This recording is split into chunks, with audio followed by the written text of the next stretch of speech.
So thank you for giving me opportunity for sharing my view on the topic of import and export.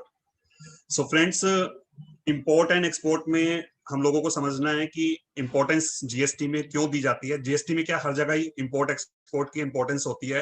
Export की importance इसलिए होती है कि government को कुछ ना कुछ बेनिफिट्स देने हैं, क्योंकि एक्सपोर्टर जो हैं वो हेल्प कर रहे हैं कंट्री को आगे बढ़ाने के लिए। इम्पोर्ट में इसलिए हमें पढ़ना जरूरी है क्योंकि इम्पोर्ट के केस में हमें पता है जीएसटी सप्लायर पे लगता है, लेकिन इंपोर्ट जब हम करते हैं तो वो सप्लायर सारे फॉरेन कंट्री में होते हैं। तो अगर इंपोर्ट के केस में फॉरेन कंट्री में सप्लायर है तो जीएसटी किस तरह से लगाना है कुछ स्पेशली पढ़ना पड़ेगा उसके लिए। तो इसी थॉट के साथ इंपोर्ट एक्सपोर्ट हम आज स्टार्ट करेंगे। और एक्सपोर्ट का भी हम एक्सपोर्ट के बारे में भी दो बातें होती हैं। एक, जब भी एक्सपोर्ट का नाम आता है लोगों को लगता है अब तो रिफंड मिलने वाला है। तो आज हम डिस्कस रिफंड पे बहुत शायद एक ही स्लाइड में रिफंड पे डिस्कस करूंगा, क्योंकि आप देखेंगे ऑलरेडी हमारे नॉलेज टीम में भी रिफंड के ऊपर प्रोग्राम हो चुका है और lots of video are there on YouTube. तो आप रिफंड की नॉलेज वहां से ले सकते हैं। आज हम प्योरली सीखेंगे कि एक्सपोर्ट गुड्स का, एक्सपोर्ट सर्विसेज का जीएसटी में कब बनेगा, इंपोर्ट गुड्स का, इंपोर्ट सर्विसेज का जीएसटी में कब बनेगा। आज हम इसकी नॉलेज लेंगे।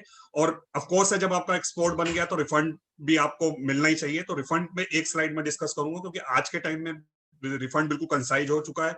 एक दो सर्कुलर बताऊंगा, आप उसको बार बार रेफर करके अपना रिफंड अपने आप ही स्टडी कर सकते हैं। तो with this I start my deliberation.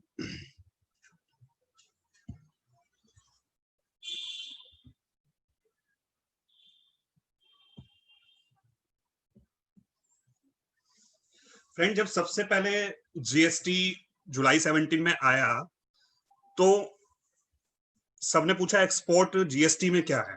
तो सबसे पहले तो जीएसटी में एक्सपोर्ट का नाम, एक्सपोर्ट क्या हुआ कि जो प्री जीएसटी रिजीम में जो एक्सपोर्ट चलते थे वो कई तरह के एक्सपोर्ट आपने सुने होंगे।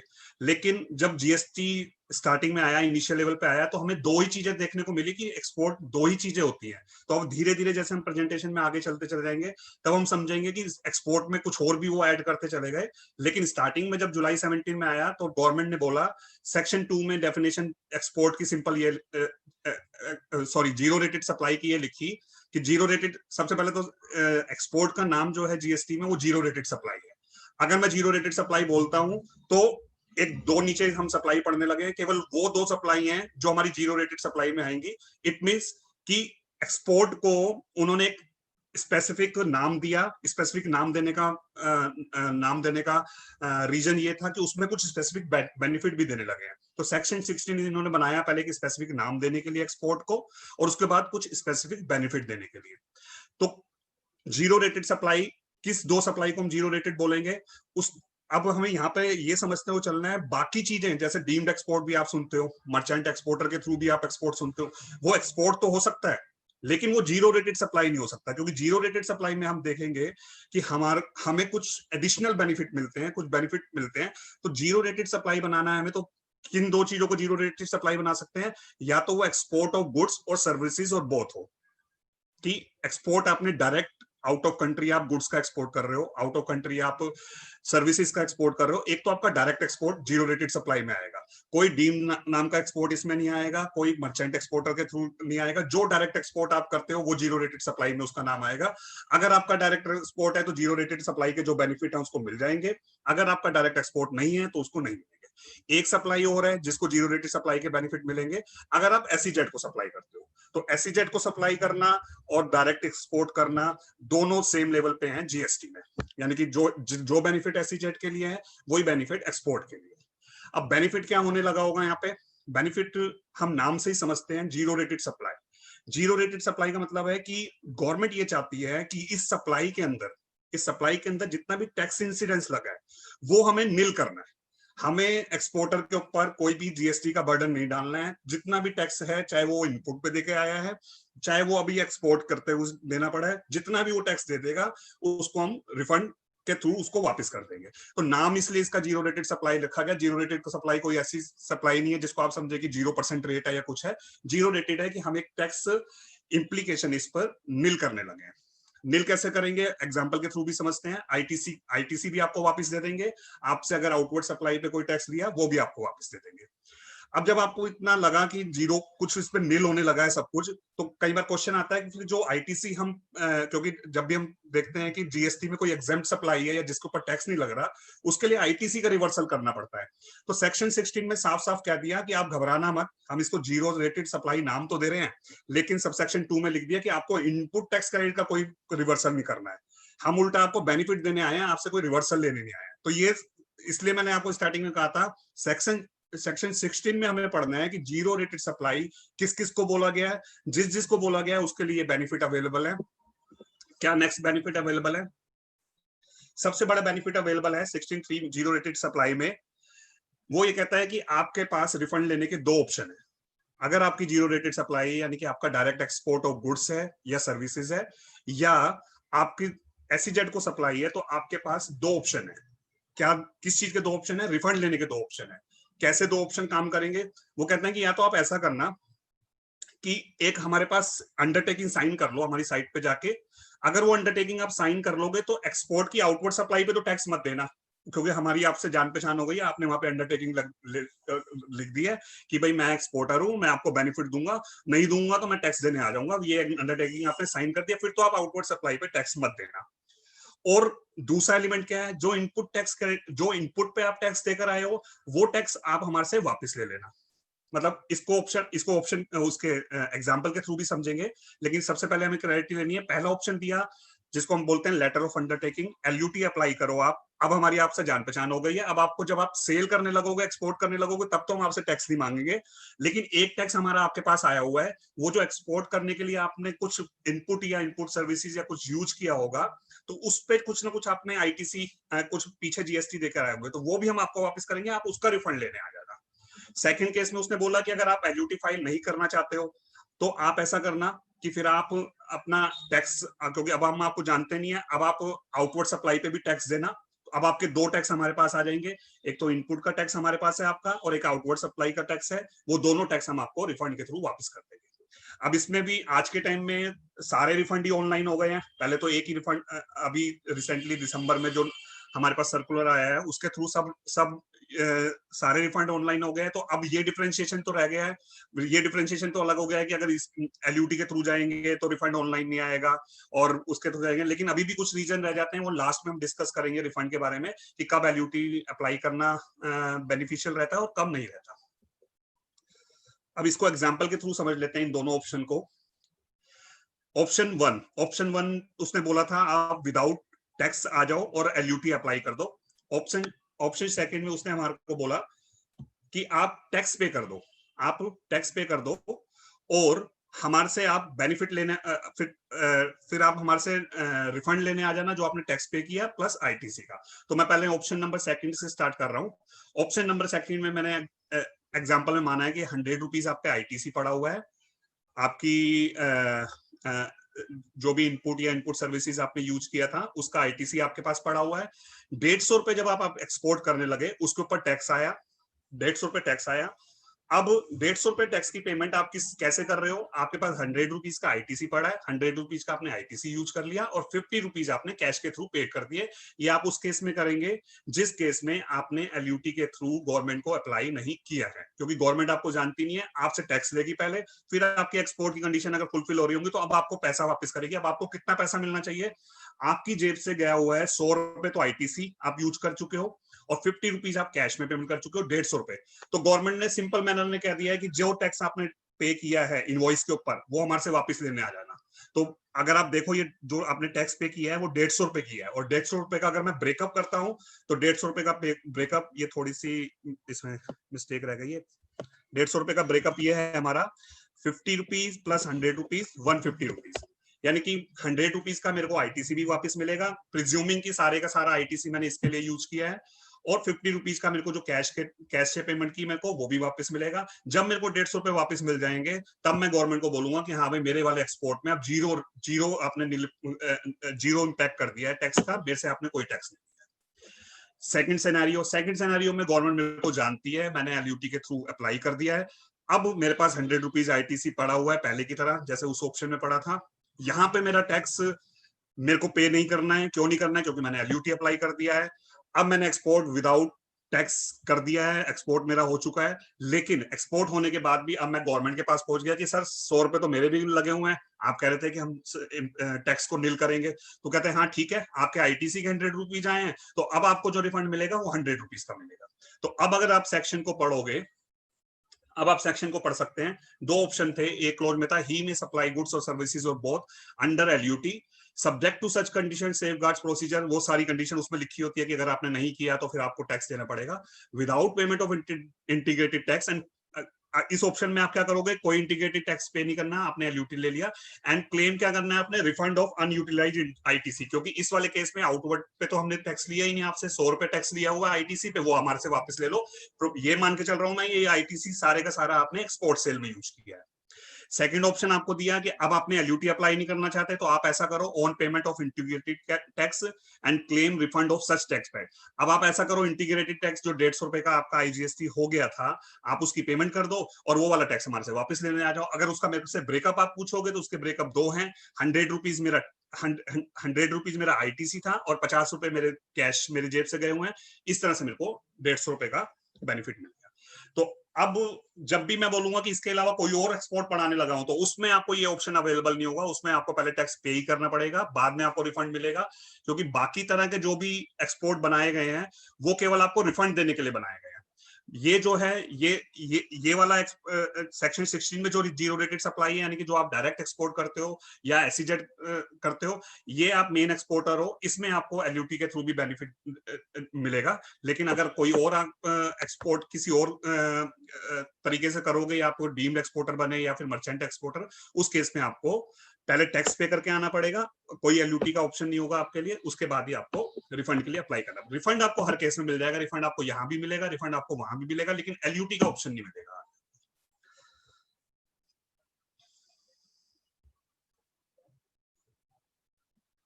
अब जब मैंने ये पढ़ लिया कि एक्सपोर्ट ऑफ गुड्स करना है मेरे को और एक्सपोर्ट ऑफ सर्विसेज करना है, तभी मैं जीरो रेटेड सप्लाई में आऊंगा। अब मुझे समझना है कि मेरा एक्सपोर्ट ऑफ गुड्स कब बनता है और मेरा एक्सपोर्ट ऑफ सर्विसेज कब बनता है। क्या हर केस में गवर्नमेंट कह सकती है कि आपका एक्सपोर्ट ऑफ सर्विसेज हो गया? तो उसने कहा कि हम आपको बता रहे हैं एक्सपोर्ट ऑफ सर्विसेज आप कैसे प्रूव करोगे। वो कहते हैं कि देखो ये 5 कंडीशन हमने आपके लिए बना दी है, अगर आपकी 5 कंडीशन फुलफिल है, अगर आपकी ये 5 कंडीशन फुलफिल है, तब तो आपका एक्सपोर्ट होगा, अदरवाइज आपका एक्सपोर्ट नहीं माना जाएगा। अदरवाइज आपको एक्सपोर्ट ऑफ सर्विसेज नहीं माना जाएगा, तो इसका मतलब आपको टैक्स पे करना पड़ेगा। अगर ये 5 कंडीशन पूरी करते हो, उस केस में आपकी सर्विसेज को ये माना जाएगा कि आपने इंडिया की हेल्प की है एक्सपोर्ट करने में, और आपको जीरो रेटेड सप्लाई मान के उसको एक्सपोर्ट ट्रीट करके आपको रिफंड किया जाएगा। पहली कंडीशन वो कहता है supplier of services is located in India. सबसे पहले अगर आप एक्सपोर्ट करने लगे हो तो ऑब्वियसली बात है आप यहाँ पे ही होंगे इंडिया के अंदर, तो ये कोई बड़ी कंडीशन नहीं है सप्लायर की लोकेशन पता करना। वैसे इसमें डेफिनेशन फुल फ्लेजेस दी है, लेकिन सप्लायर फिजिकली दिखता है जहां पे उसका जीएसटीएन नंबर है, जीएसटीएन नंबर नहीं है तो कहीं पे कुछ ना कुछ एस्टेब्लिशमेंट होती है उसकी। डिटेल में भी डेफिनेशन है, लेकिन सप्लायर को पता करना कोई मुश्किल बात नहीं है। रिसिपिएंट ऑफ सर्विसेज का पता करना मुश्किल बात नहीं है। रिसिपिएंट ऑफ सर्विस का होना चाहिए, लोकेटेड आउटसाइड इंडिया होना चाहिए। जो आपकी सर्विसेज रिसीव कर रहा है उसको भी आप फिजिकली देख सकते हो, वो आउटसाइड इंडिया होना चाहिए। इस 2 कंडीशन में तो किसी को कोई प्रॉब्लम नहीं होती है। अब गवर्नमेंट ने कहा कि ये जो जीएसटी है हमारा, ये जीएसटी हमारा डेस्टिनेशन बेस्ड कंजम्पशन टैक्स है। तो हमारे माइंड में ये आइडिया है कि जहां पे कंजम्पशन हो रही है, हम प्लेस ऑफ सप्लाई वहां बनाना चाह रहे हैं। मतलब जहां हम ये महसूस करेंगे कि ये वाली सर्विसेज इसने यहाँ पे यूज करी है पर्टिकुलर जगह पे, इसका बेनिफिट इस पर्टिकुलर जगह पे कंज्यूम हुआ है, हम वहां पे प्लेस ऑफ सप्लाई बनाएंगे।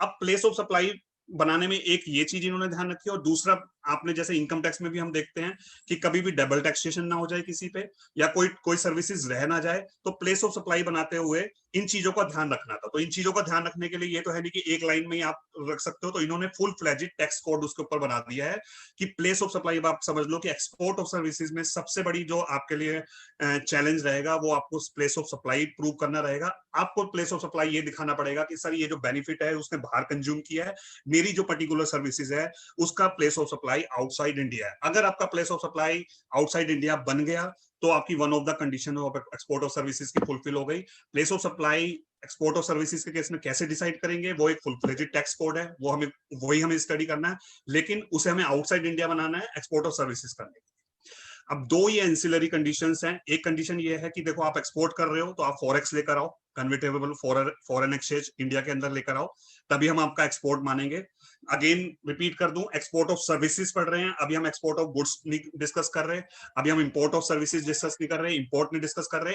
एक सर्विसेज के केस में उसका एक्सपोर्ट कैसे मानेंगे वो डिस्कस कर रहे हैं। उसकी 5 कंडीशन है, 3 कर चुके हैं। फोर्थ में वो कहता है कन्वर्टेबल फॉरेन एक्सचेंज आपकी इंडिया के अंदर आनी चाहिए। Foreign convertible foreign exchange India के अंदर आएगी तभी हमें लगेगा इंडिया को कुछ बेनिफिट हो रहा है। लेकिन नेपाल और भूटान के केस में हमने ये एग्जाम्पशन दे दी है, उसके केस में अगर ये इस तरह से नहीं है, क्योंकि वहां पे रेगुलर ट्रेड होता है, रेगुलर एक्सपोर्ट होता है, तो नेपाल और भूटान के केस में आपको फॉरेक्स की कंडीशन पूरे करने की जरूरत नहीं है। ये आईजीएसटी अमेंडमेंट एक्ट के थ्रू भी अमेंडमेंट आई थी इसमें। और एक एक्सेप्शन इन्होंने इसके अंदर और डाल दिया है कि हाँ, उस एक्सेप्शन से पहले ये बता दूं कि अब क्योंकि फॉरेक्स का डिस्कस हो रहा है, आज से पहले हम सब जब जीएसटी स्टार्टिंग में आया था तो हम सबको पढ़ाते थे कि गुड्स के केस में कोई फॉरेक्स की कंडीशन नहीं है, लेकिन सर्विसेज के केस में कंडीशंस हैं। सर्विस के केस में एक्सपोर्ट फॉरेक्स इंडिया में आएगा तभी एक्सपोर्ट बनेगा, लेकिन गुड्स के केस में फॉरेक्स इंडिया में नहीं भी आएगा तो भी बन जाएगा। लेकिन अब इन्होंने नया रूल इंसर्ट कर दिया है 96B फ्रॉम 23 मार्च 2020। उन्होंने कहा है कि अगर ये फॉरेक्स हमने ये देखा है कि गुड्स के केस में फॉरेक्स जो है इंडिया में नहीं आ रहा है। अगर अब आगे से कभी ऐसा होता है कि गुड्स के केस में फॉरेक्स इंडिया में नहीं आता तो हम गुड्स को भी एक्सपोर्ट नहीं मानेंगे। ये वन ऑफ द कंडीशन क्योंकि फॉरेक्स की ही चल रही थी सर्विसेज के केस में, तो जस्ट गुड्स की मैंने कर लिया, अदरवाइज हम सर्विसेज का एक्सपोर्ट डिस्कस कर रहे हैं। अब एक केस सर्कुलर के थ्रू इन्होंने क्लैरिफाई किया। कुछ केस में क्या होता था कि एक्सपोर्ट की फॉरेक्स आप इंडिया में लाना चाहते हो लेकिन आप ला ही नहीं पा रहे हो। क्यों नहीं ला पा रहे हो? क्योंकि आपको सपोज करो 100 करोड़ का आपको कॉन्ट्रैक्ट मिला था, 100 करोड़ का आपके कॉन्ट्रैक्ट में से 25 करोड़ तो आपने बाहर ही किसी को आउटसोर्स कर दिया कि ये 75% काम तो मैं कर सकता हूं, लेकिन ये 25% कुछ टेक्निकल काम है, ये मैं नहीं कर पाऊंगा। अब आप बिलिंग तो पूरे की कर रहे हो, आप 100% की बिलिंग अपने यहाँ से कर रहे हो, अपने 100% की बिलिंग आप अपने यहाँ से कर रहे हो, तो आपका जो एक्सपोर्ट बना वो तो 100 करोड़ ही बना, लेकिन आपके पास जो फॉरेक्स आएगी वो 75% आएगी। 25% हो सकता है कि क्लाइंट भारी उसको दे दे जिसको आपने आउटसोर्स किया है।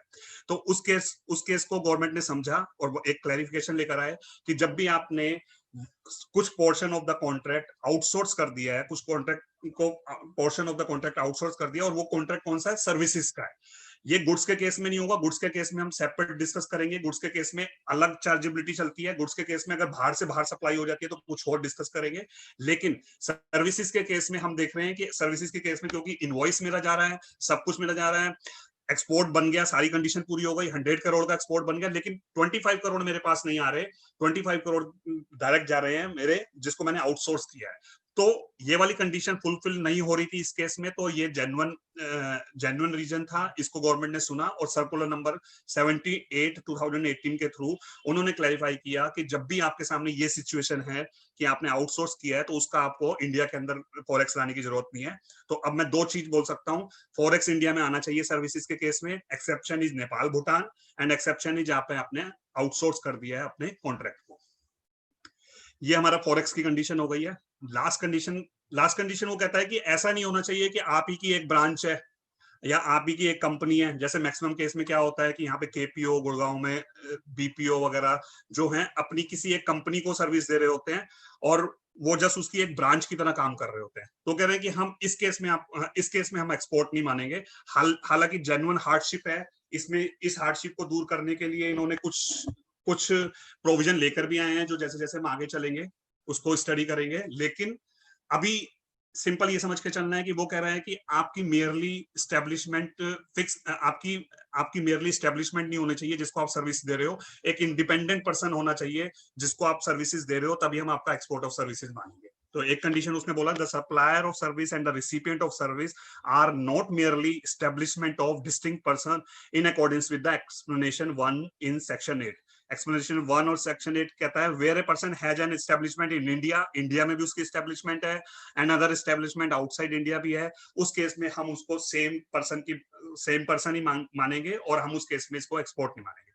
आप कोई भी सर्विस के अंदर अगर ये पांचों कंडीशन पूरी कर देते हैं, जो हमने एक्सेप्शन पढ़ी है उसे हटा के, जैसे फॉरेक्स नहीं आती है तो नेपाल भूटान के केस में ना आए, अगर आउटसोर्स किया है तो उस केस में फॉरेक्स ना आए, बाकी सारे केस में अगर आपकी ये 5 कंडीशन हो गई फुलफिल तो आपका एक्सपोर्ट बनेगा। आप वो ऑप्शन जीरो रेटेड सप्लाई वाला ले सकते हो कि टैक्स पे करो या ना करो और रिफंड लेने चले जाओ। लेकिन अगर आपका ये कोई भी कंडीशन, अभी हम आगे जैसे चलेंगे तो हम देखेंगे कि कई बार हमारा प्लेस ऑफ सप्लाई इंडिया में ही रह जाता है, प्लेस ऑफ सप्लाई हम बाहर बना ही नहीं पाते, लेकिन एक्सपोर्ट बनाने के लिए मुझे place of supply banana outside India, तो आपने कोई भी कंडीशन ब्रेक करी इट मींस आपको टैक्स देना पड़ेगा, वो आपकी एक्सपोर्ट ऑफ सर्विसेज के लिए एलिजिबल नहीं होगी। जैसे डोमेस्टिक सर्विस है आप उसी तरह से उसको ट्रीट करेंगे।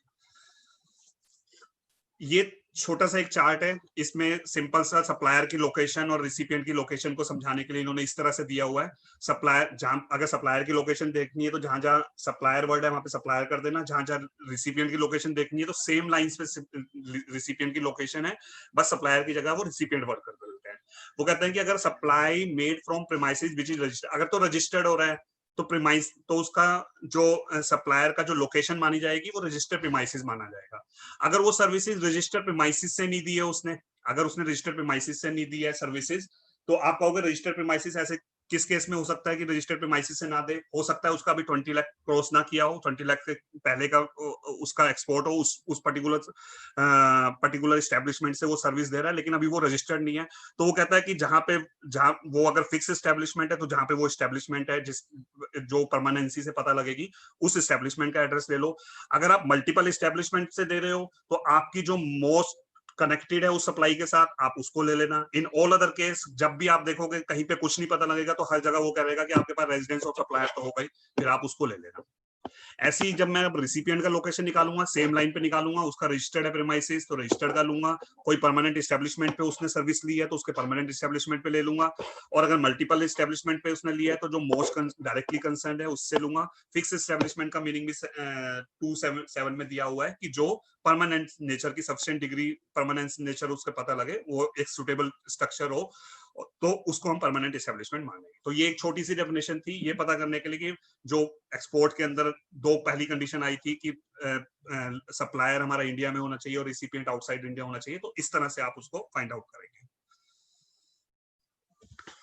ये हमने पढ़ लिया है कि जब हम part of the portion outsource कर देते हैं तो ये गवर्नमेंट ने सर्कुलर नंबर 78 लेकर आए। गवर्नमेंट ने यहाँ पे एक चीज एक तो इतना तो मैंने आपको समझा दिया है कि ये तो बोल ही दिया गवर्नमेंट ने कि अगर आप सॉरी क्या कहते हैं गवर्नमेंट ने ये तो बोल दिया है कि आपको इस तरह से हो सकता है कि आपने आउटसोर्स किया है तो उसका जो भी आप फॉरेक्स मिलेगी वो आप बाहर रिसीव कर सकते हो, सर्कुलर नंबर 78 के थ्रू इसको बताया। उसके बाद ये क्योंकि हम जैसे डिस्कस कर रहे हैं ब्रांच, या थोड़ा सा आगे चलते हैं, ये जब एक ब्रांचेस से रिलेटेड कुछ और प्रोविजन डिस्कस कर चुके होंगे तब हम इसको डिस्कस करेंगे, थोड़ा सा और अभी एक दो प्रोविजन और डिस्कस करते हैं। अब ये चार्ट है हमारा, चार्ट किस लिए बनाया हमने। अब हमें सबसे बड़ी चीज क्या डिस्कस करनी है कि प्लेस ऑफ सप्लाई हमें आउटसाइड इंडिया बनाना है।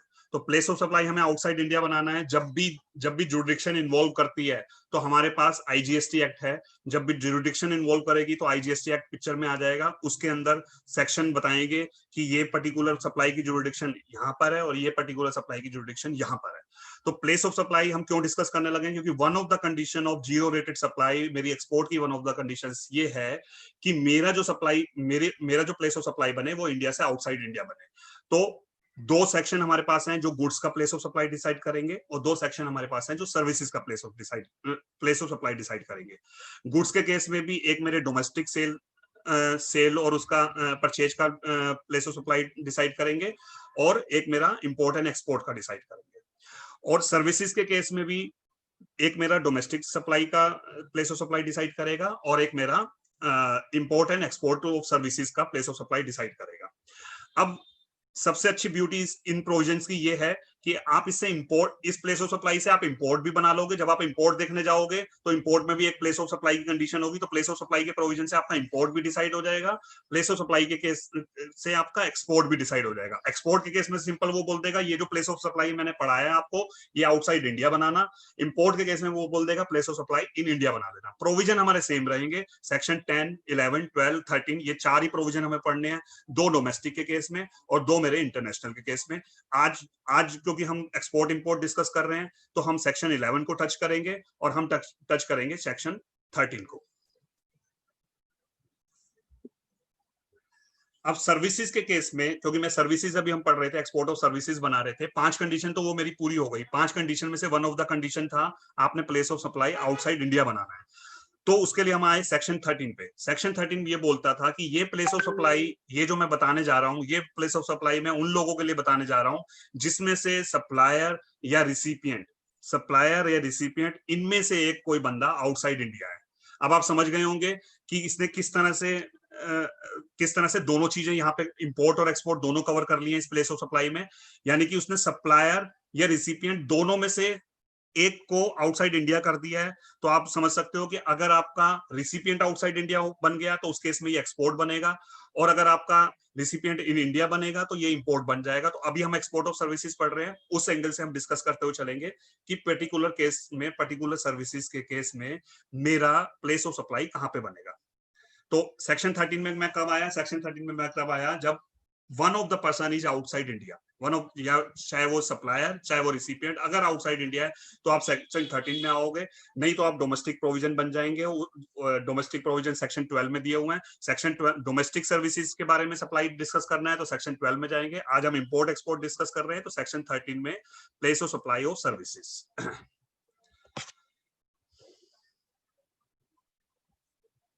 सबसे पहले इन्होंने प्लेस ऑफ सप्लाई के लिए एक जनरल रूल बना दिया।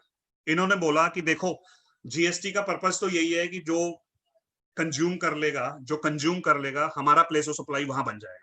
तो कंज्यूम कौन करेगा? रिसिपिएंट करेगा। तो रिसिपिएंट को ये हमेशा, जब भी आईटीसी, आप देखते हो आईटीसी का फ्लो होता है तो जहां जहां रिसिपिएंट मेरा जाता है, जहां जहां इनवॉइस जा रहा होता है, वहां वहां मेरा आईटीसी जा रहा होता है।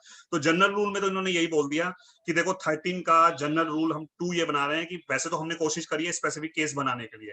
जब हम स्पेसिफिक केस बना रहे थे तो हमने 2-3 बातें ध्यान रखी थी कि डबल टैक्सेशन ना हो, कोई सर्विस रह ना जाए टैक्स होने के लिए, और जहां पे कंज्यूम हो रही है वहीं पे हम प्लेस ऑफ सप्लाई इसका बना दें।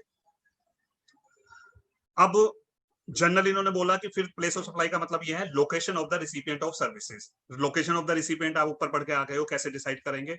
लेकिन वो कह रहा है कि अगर generally location of the recipient of services not available in the ordinary course of business, the place of supply shall be the location of the supplier of services. तो जो सप्लाई कर रहा है उसकी तो लोकेशन पता ही होगा आपको। फिर आप उस केस में आप वो वाली प्लेस ले सकते हैं। तो हम क्या डिस्कस कर रहे हैं यहाँ पे? हम one of the condition of export of services को यहाँ पर लेकर आए। One of the condition of export of services कहती थी कि place of supply outside India होना चाहिए।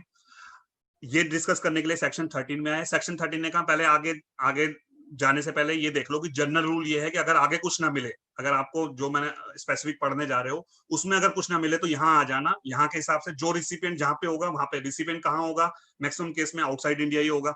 तो जनरल ये बोल दिया कि जहां रिसिपिएंट होगा वहां पे आप प्लेस ऑफ सप्लाई बना लेना। अब ये मैंने एक चार्ट बनाया हुआ है, इसमें से हम स्पेसिफिक जहां जहां प्रॉब्लम आती है उसको डिस्कस करेंगे। चार्ट ये कुछ इस तरह से बनाया हुआ है। वैसे तो हम आज डिस्कस कर रहे हैं सेक्शन 13 ही। सेक्शन 13 के आगे आप देख सकते हो कॉलम मिडिल वाले कॉलम में मैंने लिखा है ये क्रॉस बॉर्डर सप्लाई को डिस्कस कर रहा है, यानी कि 1% इसमें से आउटसाइड इंडिया है। हालांकि मैंने, क्योंकि आपके लिए बेनिफिट रहे कि प्लेस ऑफ सप्लाई तो आपको डोमेस्टिक में भी यूज करना पड़ेगा, तो मैंने सेक्शन 12 भी साथ साथ जहां जहां यूज हो सकता था सेक्शन 12 भी वहां पे दे दिया है। लेकिन हम कॉन्सेंट्रेट करेंगे आज सेक्शन 13 पे। अब सेक्शन 13 का सबसेक्शन 2 हम पढ़ के आ चुके हैं, जनरल हम पढ़ के आ चुके हैं। हमने पढ़ना है सेक्शन 12 तक जाना है, सबसेक्शन 12 तक जाना है। वहां पे देखना है स्पेसिफिकली कहां पे फॉल कर रहा है। जहां जहां स्पेसिफिकली फॉल कर गया उस सबसेक्शन को पढ़ना है। अदरवाइज हमें जनरल रूल में चला जाना है, वो हमारा डिसाइड करेगा प्लेस ऑफ सप्लाई। यानी कि एक्सपोर्ट ऑफ सर्विसेज के केस में सबसे बड़ा चैलेंज आपके लिए है कि प्लेस ऑफ सप्लाई आप आउटसाइड इंडिया बना पा रहे हो या आप नहीं बना पा रहे। ये इस तरह से, ये ट्रांसपोर्टेशन का भी मैंने अलग से चार्ट बना दिया है। इसमें इंपोर्ट एक्सपोर्ट का अलग से चल रहा है, और सबसे राइट हैंड साइड में जो है वो डोमेस्टिक सप्लाई का चल रहा है। तो ये हमारे पास चार्ट की फॉर्म में है। अब वन बाय वन जहां जहां हमें डिफिकल्टी आती है जिस सर्विस में, हम उसको डिस्कस करते हैं। सबसे पहले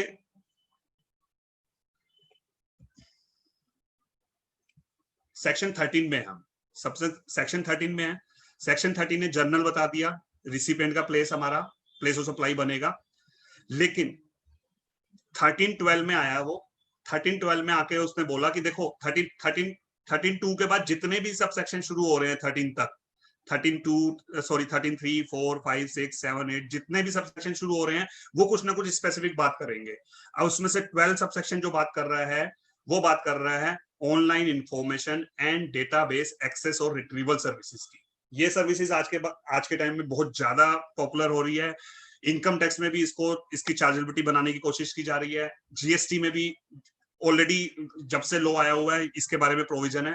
तो 13-12 हमें क्या समझाएगा कि ये जो सर्विस है, ये वाली जो सर्विस है, इसका प्लेस ऑफ सप्लाई कहां बनेगा। तो 13-12 ने मेरे को बोला the place of supply of online information and database access और retrieval services shall be the location of the recipient of services. यानी कि इसने मेरे को बोला, एक चैट में एक दो चीजें आ रही हैं, एक बार देख लूं। कुछ वॉइस वगैरह तो सब ठीक चल रहा है ना? वॉइस वगैरह ठीक है सर? ठीक है सर, वॉइस ठीक है सर? ठीक है ठीक है।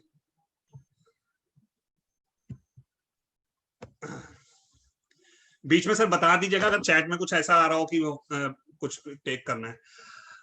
तो हम डिस्कस कर रहे थे कि online retrieval and online information and database access and retrieval services, इसके बारे में सबसेक्शन 12 मेरे को बताने लगा है कि इसका लोकेशन प्लेस ऑफ सप्लाई कहां बनेगा। तो इसने बोला 13-12 ने बोला the location of the recipient of services जो है वहां पे प्लेस ऑफ सप्लाई बन जाएगा। आप कहोगे कि सर अभी भी तो यही पढ़ा के आए थे 13-2 में भी कि रिसिपिएंट ऑफ सर्विसेज का जहां प्लेस होगा वही बन जाएगा, तो इसमें आपने क्या नई बात पढ़ा दी मेरे को। तो यहाँ पे वो कह रहे हैं कि इस सर्विस को अच्छी तरह से याद कर लो, इसको बहुत स्पेसिफिक तरीके से हम ट्रीट करने लगे हैं। इसमें से रिसिपिएंट ऑफ सर्विसेज तो मैंने लिख दिया कि location of recipient of service बनेगा, लेकिन ये नीचे मैंने इतनी बड़ी एक्सप्लेनेशन दे दी है कि कौन सी टेरिटरी में मैं ये मानूंगा कि रिसिपिएंट है। अब online information and database access and retrieval services होती क्या है? ये वो सर्विसेज होती है जहां पे आपने डेटा अपना ऑनलाइन डाल दिया, सब कुछ आपने अपने सॉफ्टवेयर ऑनलाइन डाल दिया है, आपने अपने वीडियो गेम, आपने अपनी जो भी म्यूजिक है, कुछ भी है वो ऑनलाइन डाल दिया है। अब बस यूजर को करना क्या है, आपसे कोई इंटरेक्शन नहीं करना, ऑनलाइन जाना है, सब्सक्रिप्शन करना है और वो डाउनलोड कर सकता है, गेम डाउनलोड कर सकता है, म्यूजिक डाउनलोड कर सकता है, बुक्स डाउनलोड कर सकता है। वो कहें अगर आप आउटसाइड के ऐसे बंदे हो और आप इतना दुनिया भर का रेवेन्यू हमारे यहाँ से कमा रहे हो क्योंकि गेम इतने डाउनलोड हो रहे हैं यहाँ से, म्यूजिक इतना डाउनलोड हो रहा है, और इवन आजकल जो जितनी भी वीडियोस वगैरह हैं वो सब उस पर पड़ी हुई हैं, आप यहाँ से डाउनलोड कर रहे हो और टैक्स हमारे पास जीएसटी के नाम पे कुछ भी नहीं आ रहा है। तो हम इसमें क्या करने लगे हैं, अभी हम डिस्कस क्या कर रहे थे, हम ऑनलाइन इंफॉर्मेशन डाटाबेस को हम एक्सपोर्ट ऑफ सर्विस, हम ये प्लेस ऑफ सप्लाई डिस्कस कर रहे थे इसका। हम प्लेस ऑफ सप्लाई जब डिस्कस करने लगे तो हम सीधा 13-2 से जनरल से पढ़ के सीधा 13-12 पे आ गए, क्योंकि ये एक स्पेसिफिक टाइप की सर्विस है। इसको समझ लेंगे तो शायद बाकी चीजें आपकी और आसान हो जाएंगी। उसने बोला कि देखो वैसे तो अगर जनरल, अब क्या है कि जब मैं डाउनलोड कर रहा हूँ कोई भी चीज, तो मैं एक तरह से सर्विस ले रहा हूँ, मैं यहाँ पे सर्विस ले रहा हूँ। और मैंने बोला था कि ये प्लेस ऑफ सप्लाई एक्सपोर्ट के केस में भी लग रहा है और इंपोर्ट के केस में भी लग रहा है, तो मैं यहाँ पे सर्विस ले रहा हूँ, यानी कि मैं इंपोर्ट ऑफ सर्विसेज कर रहा हूँ। तो वैसे तो जीएसटी में जनरल रूल है कि सारी इंपोर्ट ऑफ सर्विसेज पे, सभी इंपोर्ट ऑफ सर्विसेज पे आपको रिवर्स चार्ज में टैक्स देना है, इंपोर्ट ऑफ सर्विसेज पे रिवर्स चार्ज में टैक्स देना है। लेकिन अब इस केस में क्या होगा, इस केस में ये होगा कि अगर इस इंपोर्ट ऑफ सर्विसेज पे रिवर्स चार्ज में टैक्स लगा दिया तो किस किस को टैक्स देना पड़ सकता है? घर में जो बैठ के वीडियो गेम भी डाउनलोड कर रहा है, जो म्यूजिक भी कर रहा है, वो आज तक जीएसटी का उसको पता ही नहीं है। जीएसटी में उसको एक उसने डाउनलोड किया, उसके लिए उसको रिवर्स चार्ज करने के लिए कंपलसरी रजिस्ट्रेशन है, रिवर्स चार्ज के लिए उसको रजिस्ट्रेशन कराना है, रोज रिटर्न भरनी है, फिर तो वो कहेगा चलो मैं सॉफ्टवेयर ही यूज नहीं करता, मैं कुछ डाउनलोड ही नहीं करता, अगर हमने ऐसा कुछ कर दिया। तो उन्होंने ये फील किया कि देखो जहां पे तो जीएसटीएन है, जहां पे तो आप बाहर वाला बंदा B2B सप्लाई कर रहा है इस तरह की सर्विस की, वहां पे तो हम रिवर्स चार्ज में टैक्स ले लेंगे उससे। लेकिन लेकिन जहां पर आप ऐसे डोमेस्टिक पर्सन को सप्लाई कर रहे हो ये वाली, उस केस में हम डोमेस्टिक पर्सन को नहीं पकड़ेंगे।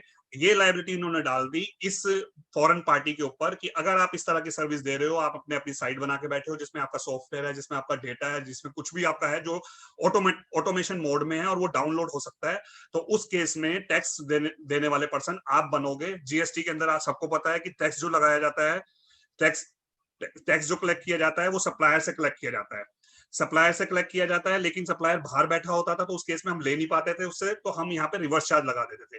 लेकिन इस पिकुलर इंपोर्ट ऑफ सर्विसेज के केस में हमने हमने ये कहा कि अगर फॉरेन सप्लायर को तो आसानी से पकड़ भी सकते हैं, डोमेस्टिक में जाएंगे तो इंडिया के सब हमारे अगेंस्ट हो जाएंगे, तो हमने वहां पे उसको बोल दिया कि देखो अगर इनमें से 5-6 कंडीशन हम नीचे बता रहे हैं, इनमें से कुछ भी अगर हमारी इंडिया से यूज हुआ, इनमें से दो पॉइंट हम बना के चलेंगे, 2 पॉइंट अगर हमारी इंडिया से यूज हुआ है तो इसका मतलब कि हमारी इंडिया में वो आपकी सर्विस यूज हुई है और उसका टैक्स हम आपसे लेने लगे हैं। कैसे पकड़ेंगे वो उनको? कहते हैं कि देखो रिसिपिएंट ने कोई एड्रेस दिया है आपको, वो देख लेंगे। क्रेडिट कार्ड या डेबिट कार्ड यूज करते हैं इन सर्विसेज के लिए, वो देख लेंगे। बिलिंग एड्रेस, आप बिल इनवॉइस से जनरेट करते हो, उसमें क्या एड्रेस आ रहा है वो देख लेंगे। आपका जो लैपटॉप यूज कर रहे हो उसका आईपी एड्रेस देख लेंगे। आपका जो बैंक, अगर पेमेंट के लिए बैंक यूज किया है तो बैंक को देख लेंगे। अगर मोबाइल को यूज हुआ है तो कंट्री कोड ऑफ मोबाइल देख लेंगे। अगर लैंडलाइन का यूज हुआ है तो लैंडलाइन का फिक्स लाइन नंबर हमें पता लग जाता है, उसकी लोकेशन। इनमें से एक के ऊपर हम डिपेंड नहीं रह रहे हैं, एक के ऊपर तो डिपेंड रह के पता नहीं लग पाएगा, और हम बोलेंगे तो वो एक एक चीज को चेंज भी कर सकते हैं। हम 2 चीजों पे डिपेंड रहेंगे। अगर 2 चीजें इंडिया से हो गई तो हम ये मानेंगे कि ये इंडिया में इंपोर्ट ऑफ सर्विसेज हो गया। तो अब आपको क्या समझना है? आपको ये समझना है कि आप ये कहोगे कि सर प्लेस ऑफ सप्लाई पढ़ा रहे थे, एक्सपोर्ट में पढ़ा रहे थे आप मेरे को, लेकिन अब इंपोर्ट की बात क्यों शुरू कर दिया? मैंने ये बताया था 13 शुरू करते हुए कि प्लेस ऑफ सप्लाई जो है दोनों में सेम होता है, प्लेस ऑफ सप्लाई दोनों में सेम होता है। और ये चाहे वो इंपोर्ट हो चाहे एक्सपोर्ट हो, इंपोर्ट के केस में हमें इंडिया में बनाना होता है और एक्सपोर्ट के केस में हमें आउटसाइड इंडिया बनाना होता है। तो ये थोड़ा टेक्निकल सर्विसेज थी, थोड़ा टाइम कंज्यूमिंग है, तो इसे मैंने पहले स्टार्ट कर दिया है। अभी हमने ये डिस्कस कर लिया है कि हम अब बाहर वाले सप्लायर से टैक्स लेने लगे हैं। आप कहोगे कि किस तरह से टैक्स लेंगे? उन्होंने कहा कि हमने 14 ऑफ आईजीएसटी एक्ट में 13 जो पढ़ रहे थे उससे नेक्स्ट सेक्शन में हमने डाल दिया है कि हमने एक स्पेशल प्रोविजन बना दी है online information and database access retrieval service वालों के लिए। क्या बोला उन्होंने बोला कि हम ऐसा करेंगे कि देखो अगर आप इस तरह के सप्लायर हो और आप नॉन टैक्सेबल टेरिटरी में हो, देखो ये ऐसे सप्लायर तो इंडिया के अंदर भी होंगे। टैक्समैन जो है वो भी ऐसा सप्लायर है, वो भी online information and database access retrieval services है। कोई और भी मेरी जो केस लो वगैरह की टैक्स सूत्रा कोई भी साइट है, वो सब भी मेरी ये इस तरह के ही इंफॉर्मेशन डेटाबेस एक्सेस। कल को मैं भी अपनी क्लासेस या कुछ ऑनलाइन डाल देता हूँ और वहां आप एक्सेस कर सकते हो, तो मैं भी ये सप्लायर बन जाऊंगा। लेकिन मेरा प्लेस ऑफ सप्लाई कहाँ डिस्कस होना था? सेक्शन 12 में, क्योंकि यहाँ पे क्या है कि यहाँ पे इंडिया के अंदर है हम दोनों, रिसिपिएंट भी और सप्लायर भी। लेकिन हम बात कर रहे हैं किसकी? कि ये वाला सप्लायर, ये जो सप्लायर है पर्टिकुलर, ये बाहर है, ये फॉर GoDaddy जो है या फेसबुक है, ये सब लोग बाहर हैं, और इनका जो डेटा है वो ऐसे लोग यूज कर रहे हैं जिनको हम रजिस्ट्रेशन नहीं दिलवा सकते, तो हम टैक्स कलेक्ट नहीं कर पाएंगे इंडिया में। तो हमने इनके ऊपर बर्डन डाल दिया। हमने डाला कि देखो कि अगर आपसे नॉन टैक्सेबल ऑनलाइन रिसिपिएंट ने, सारा बर्डन नहीं डाला इनके ऊपर, हमने कहा कि on supply of online information, इस तरह की आपने सप्लाई करी by any person located in, और आप नॉन टैक्सेबल टेरिटरी में हो अगर, और आपकी services non taxable online recipient हम डिस्कस करेंगे। वैसे आप ये मान लो कि जो मैं बात कर रहा हूँ डोमेस्टिक कस्टमर जो है जिसपे जीएसटी नहीं है, वो नॉन टैक्सेबल ऑनलाइन रिसिपिएंट है। Suppliers the supplier of services located in non-taxable territory shall be the person liable for paying integrated tax on such supply of services। अब हमने इसको लाइबल बना दिया। हमने इसको क्या लाइबल बना दिया कि इस वाले केस में आप हमें टैक्स दोगे, हम रिवर्स चार्ज में टैक्स दे देंगे। अब जब भी ये लोग सर्विस दे रहे होंगे तो ये आपसे 2 क्वेश्चन पूछेंगे, आपके सामने ये आती भी होगी। जब आप कंपनी के बिहाफ पे काम कर रहे होते हो, कोई सॉफ्टवेयर डाउनलोड करते हो, तो GoDaddy का कोई सॉफ्टवेयर डाउनलोड किया या बाहर किसी का आपने सॉफ्टवेयर डाउनलोड किया, तो वो आपके ऊपर बिलिंग करने से पहले आपसे पूछेगा कि आप मेरे को जीएसटीएन नंबर दे रहे हो या आप मेरे को जीएसटीएन नंबर नहीं दे रहे हो। अगर आप उसको जीएसटीएन नंबर दे दोगे तब तो आपको रिवर्स चार्ज देना है, क्योंकि reverse charge her import of services के केस में रिवर्स चार्ज रिसिपिएंट के ऊपर है। लेकिन अगर आपने जीएसटीएन नहीं दिया, आप नॉन टैक्सेबल पर्सन हो, उन दैट केस ये टैक्स जो जमा कराने की जिम्मेदारी है वो किसकी है? वो उसी फॉरेन फॉरेन सप्लायर की है। अब वो किस तरह से करेगा, नीचे एक प्रोविजन और बना दिया है कि वो अपना या तो यहाँ पे कोई है उसका रिप्रेजेंटेटिव, उसके थ्रू ये कंप्लायंस कराएगा, नहीं है तो वो किसी को अपॉइंट करेगा और ये कंप्लायंस जो रिटर्न की कंप्लायंस है ये सब वो करेगा। हालांकि इसके लिए रजिस्ट्रेशन का प्रोविजन, सिंगल प्रोविजन बना दिया है, एक स्पेशल प्रोविजन बना दिया है कि आप रजिस्ट्रेशन कराना, लेकिन हर स्टेट में जाके मत कराना, क्योंकि आपके तो हर स्टेट में डाउनलोड कर रहे होंगे। आप एक सिंगल रजिस्ट्रेशन हमारी कंट्री में करा लेना और आपसे कोई हम हार्ड एंड फास्ट कोई ज्यादा रिटर्न नहीं भरवाएंगे, थोड़ा सिंपल सा डेटा भरवाएंगे। मेन ऑब्जेक्टिव हमारा ये है कि जितना आपने नॉन टैक्सेबल ऑनलाइन रिसिपिएंट को ये वाला डेटा या सॉफ्टवेयर या गेम डाउनलोड हुए हैं उसके ऊपर हम टैक्स आपसे कलेक्ट करेंगे, हम टैक्स लेने नहीं जाएंगे रिसिपिएंट से। नॉन टैक्सेबल ऑनलाइन रिसिपिएंट मैं छोड़ के चल रहा हूँ, सिंपल में यही बोलता है कि इंडिविजुअल या एनी अदर। हाँ, और गवर्नमेंट भी इसके अंदर आती है कि गवर्नमेंट ने कोई ऐसी सर्विस ले ली या इंडिविजुअल ने ले ली जो रजिस्टर्ड नहीं है, तो वो इसमें आ जाते हैं। और ऐसे लोगों का टैक्स बाहर के फॉरेन सप्लायर को जमा कराना है। उसके बाद कंपलसरी रजिस्ट्रेशन रख दिया है इसके लिए कि अगर आप इस तरह की सर्विस दे रहे हो from place outside India other than registered person को दे रहे हो, रजिस्टर्ड पर्सन को दे रहे हो तो फिर तो लिमिट है आपके लिए अवेलेबल। रजिस्टर्ड पर्सन के अलावा आप किसी को दे रहे हो तो उसके केस में आपसे ही टैक्स लेना है हमने, तो आपसे टैक्स लेना है तो आपके लिए कोई लिमिट नहीं है, आपको कंपलसरी रजिस्ट्रेशन सेक्शन 24 में कराना है। तो ये हम ओवरऑल पढ़ चुके हैं। इसके बारे में क्या पढ़ चुके हैं कि हम डिसाइड करने निकले थे export of services. Export of services में प्लेस ऑफ सप्लाई मैंने डिस्कस करना था कि place of supply outside India बने, तो place of supply outside India बनाना था एक्सपोर्ट के केस में। लेकिन मैंने बताया कि ये जो सेक्शन 13 है ये प्लेस ऑफ सप्लाई मेरा एक्सपोर्ट में भी काम करेगा और ये प्लेस ऑफ सप्लाई मेरा इंपोर्ट में भी काम करेगा। तो पहले मैंने इन जनरल पढ़ा दिया कि 13 ये कहता है कि प्लेस ऑफ सप्लाई आपका वही बनेगा जहां रिसिपिएंट का प्लेस होगा, क्योंकि जीएसटी इसी चीज पे ये दामोदर है सारा कि जहां पर रिसिपिएंट है वही मेरा टैक्स बनना चाहिए। लेकिन अब हम आए स्पेसिफिक कंडीशन पढ़ने। स्पेसिफिक कंडीशन पढ़ने हम कहाँ आ गए, हम आ गए स्पेसिफिक कंडीशन पढ़ने 13-12 में। 13-12 में आ गए हम पढ़ने कि ये जो online information database retrieval services जो चल रही हैं, अगर वो किसी नॉन टैक्सेबल ऑनलाइन रिसिपिएंट को वो सर्विस दे रहा है तो उस केस में टैक्स हम उससे लेंगे, उससे हम रिवर्स चार्ज में टैक्स नहीं लेंगे।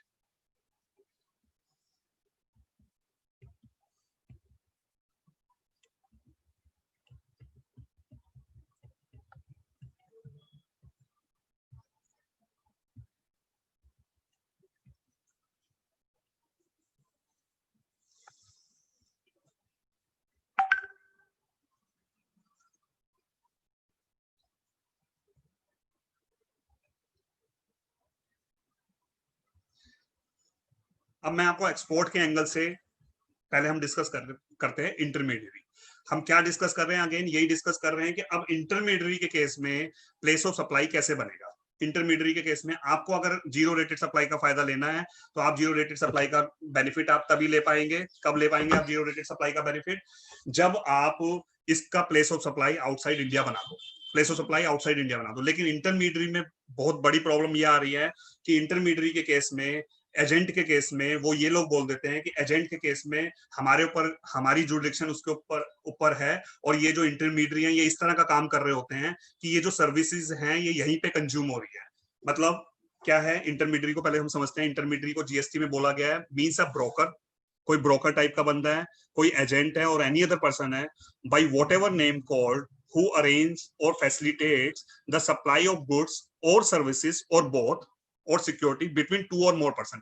यानी कि ये अपने बलबूते पे ये सर्विसेज नहीं दे रहा, दोनों पर्सन को मिला रहा है और बीच में वो कमीशन ले लेता है। जैसे हम कमीशन एजेंट को जानते हैं, ये सिंपल सी वो सर्विस के बारे में बात करता है।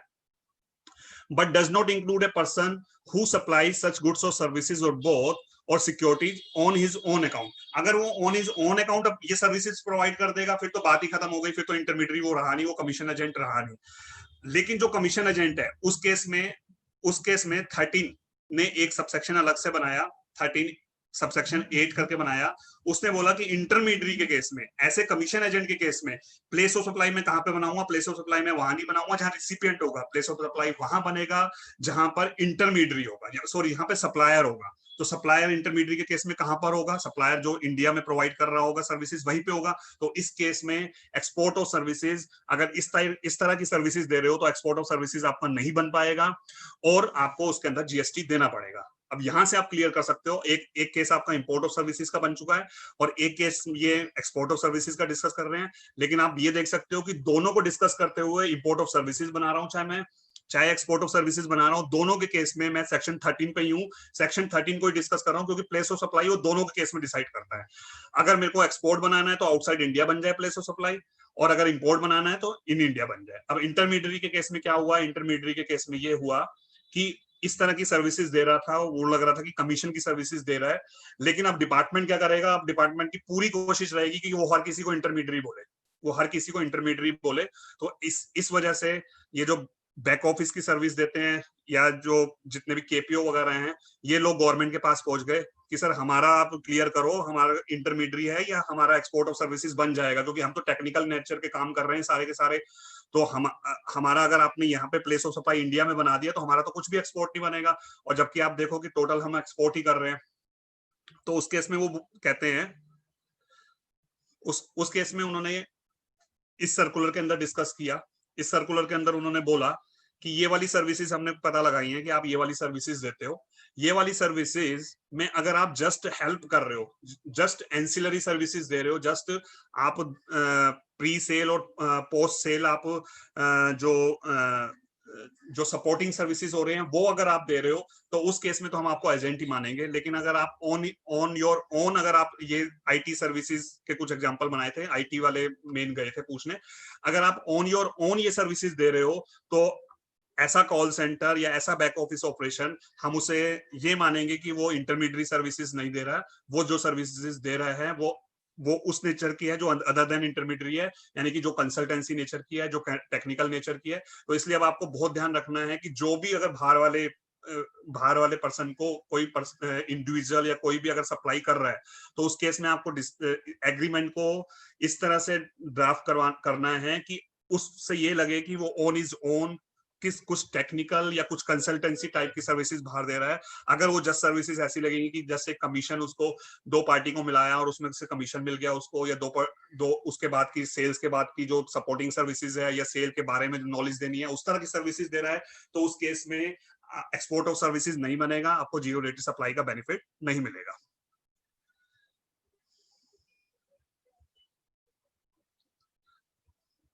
अब हमने एक इंपोर्ट का केस डिस्कस कर लिया है, एक एक्सपोर्ट का केस डिस्कस कर लिया है। अब हमें ये पता लग गया है कि प्लेस ऑफ सप्लाई अगर मैंने आउटसाइड इंडिया बना दिया तो मेरा एक्सपोर्ट ऑफ सर्विसेज बन जाएगा। ऐसे ही मेरा 13 अलग अलग क्लोज में बात करता है कि इमूवेबल प्रॉपर्टी के केस में मेरा प्लेस ऑफ सप्लाई कहाँ बनेगा, तो जहां इमूवेबल प्रॉपर्टी होती है वही बनेगा। तो इस तरह के कुछ एग्जाम्पल दिए हुए हैं।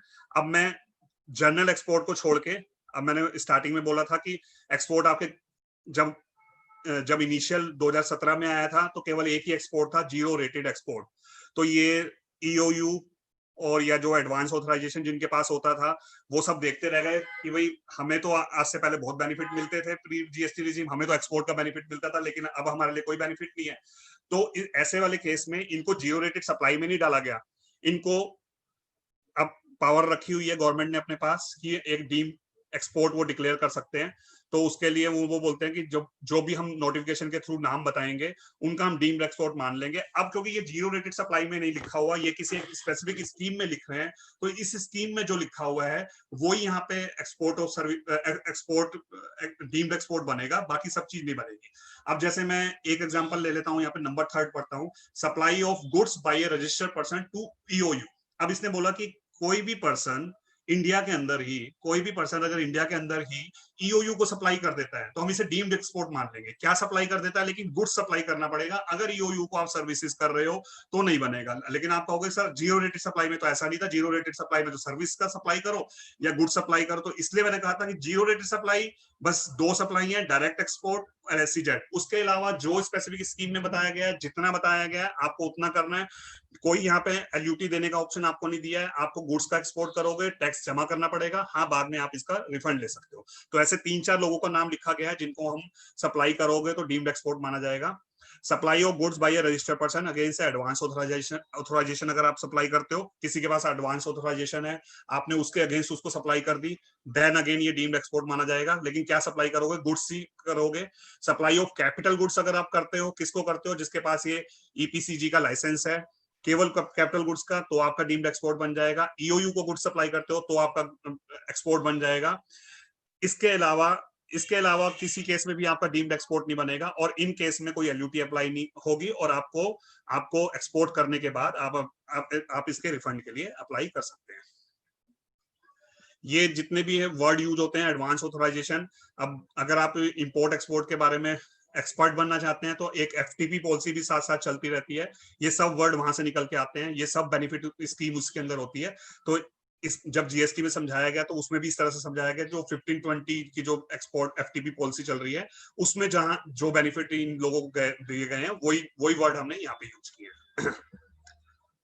अब एक लास्ट एक तरह का एक्सपोर्ट रह गया है। एक मैंने डायरेक्ट एक्सपोर्ट पढ़ लिया। डायरेक्ट एक्सपोर्ट पढ़ने में सबसे पिकुलर हमने डिस्कस किया क्या क्या क्या ध्यान रखना जरूरी था हमारे को डायरेक्ट एक्सपोर्ट में ये ध्यान रखना जरूरी था कि प्लेस ऑफ सप्लाई मेरा आउटसाइड इंडिया बन जाए। उसके बाद मैंने प्लेस ऑफ सप्लाई जब मैं पढ़ रहा था तो साथ साथ मैंने ये भी देख लिया कि उसी प्लेस ऑफ सप्लाई से मेरा इंपोर्ट ऑफ सर्विसेज भी बन सकता है। इंपोर्ट ऑफ सर्विसेज के केस में मेरा जो प्लेस ऑफ सप्लाई है वो इंडिया के अंदर बनना चाहिए। अब मेरा एक डायरेक्ट एक्सपोर्ट हो गया, एक एसईजेड हो गया जो मेरा जीरो रेटेड सप्लाई का पार्ट है। एक मेरा डीम्ड एक्सपोर्ट हो गया जो मैं ईओयू को सप्लाई करूंगा, एडवांस ऑथराइजेशन वालों को करूंगा। एक मेरे पास एक्सपोर्ट का ऑप्शन है मर्चेंट एक्सपोर्टर। मर्चेंट एक्सपोर्टर एक ऐसा एक्सपोर्टर है जिसके लिंक तो हैं बाहर, जिसके लिंक तो अच्छे खासे हैं बाहर, लेकिन ये बनाता कुछ नहीं है। ये परचेज कर सकता है पीछे, और जिससे परचेज कर रहा है वो इसको कहता है कि आप मेरे वाला गुड्स ही तो भेज रहे हो। अब हो क्या रहा है कि बस मैं बीच में आ गया। अगर आप ये डायरेक्ट ही कर रहे होते तो आपको टैक्स पे करना ही नहीं होता, आप तो बिना टैक्स पे किए एक्सपोर्ट कर देते। तो फिर गवर्नमेंट ने इस बारे में सोचा, गवर्नमेंट ने कहा अगर ऐसी कोई सिचुएशन बन रही है कि बस ये हो रहा है कि वो वहां से गुड्स उठा रहा है मैन्युफैक्चरर से और आगे एक्सपोर्ट कर रहा है, तो उस केस में हम वो वाले मैन्युफैक्चरर को भी बेनिफिट देंगे। अब यहाँ पे क्या करने लगे हैं, यहाँ पे हम बेनिफिट किसको देने लगे हैं, एक्सपोर्टर से पहले, यानी कि एक्सपोर्टर से जस्ट पहले वाला जो पर्सन है उसको बेनिफिट देने लगे हैं, ऐसे मैन्युफैक्चरर को बेनिफिट देने लगे हैं। अगर ये मर्चेंट एक्सपोर्टर का कंसेप्ट नहीं होता तो उसे 18% या जो भी गुड्स के ऊपर लग रहा है वो टैक्स लगाना पड़ता, और अल्टीमेटली वो जो मर्चेंट एक्सपोर्ट जिसको वो लगा के देता टैक्स, वो रिफंड लेने गवर्नमेंट के पास आने ही वाला था। तो उसने कहा कि क्यों आप इतना कॉम्प्लिकेशन कर रहे हो, एक नॉमिनल अमाउंट हम ले लेते हैं आपसे जस्ट कंट्रोल रखने के लिए कि आप एक्सपोर्ट उस पर्सन से ले रहे हो, और एक स्कीम बना देते हैं आपके लिए। ये स्कीम की बातें फॉलो कर देना, अगर आपने इसकी बातें फॉलो कर दी तो हम आपको मर्चेंट एक्सपोर्टर बना देंगे। यानी कि ये अब एक लास्ट एक्सपोर्ट पढ़ रहे हो आप। इसके अलावा जीएसटी में भी कोई एक्सपोर्ट बेनिफिट नहीं है। डायरेक्ट एक्सपोर्ट होना चाहिए जीरो रेटेड सप्लाई में। डीम्ड एक्सपोर्ट आपने पढ़ लिया, डीम्ड एक्सपोर्ट में गुड्स का एक्सपोर्ट होगा बस, और आपको रिफंड के लिए कोई एलयूटी का ऑप्शन नहीं है। अगेन मर्चेंट एक्सपोर्टर के अंदर जो मैन्युफैक्चरर से आप ले रहे हो वो गुड्स लोगे, कोई सर्विसेज के केस में मर्चेंट एक्सपोर्टर का कंसेप्ट नहीं है।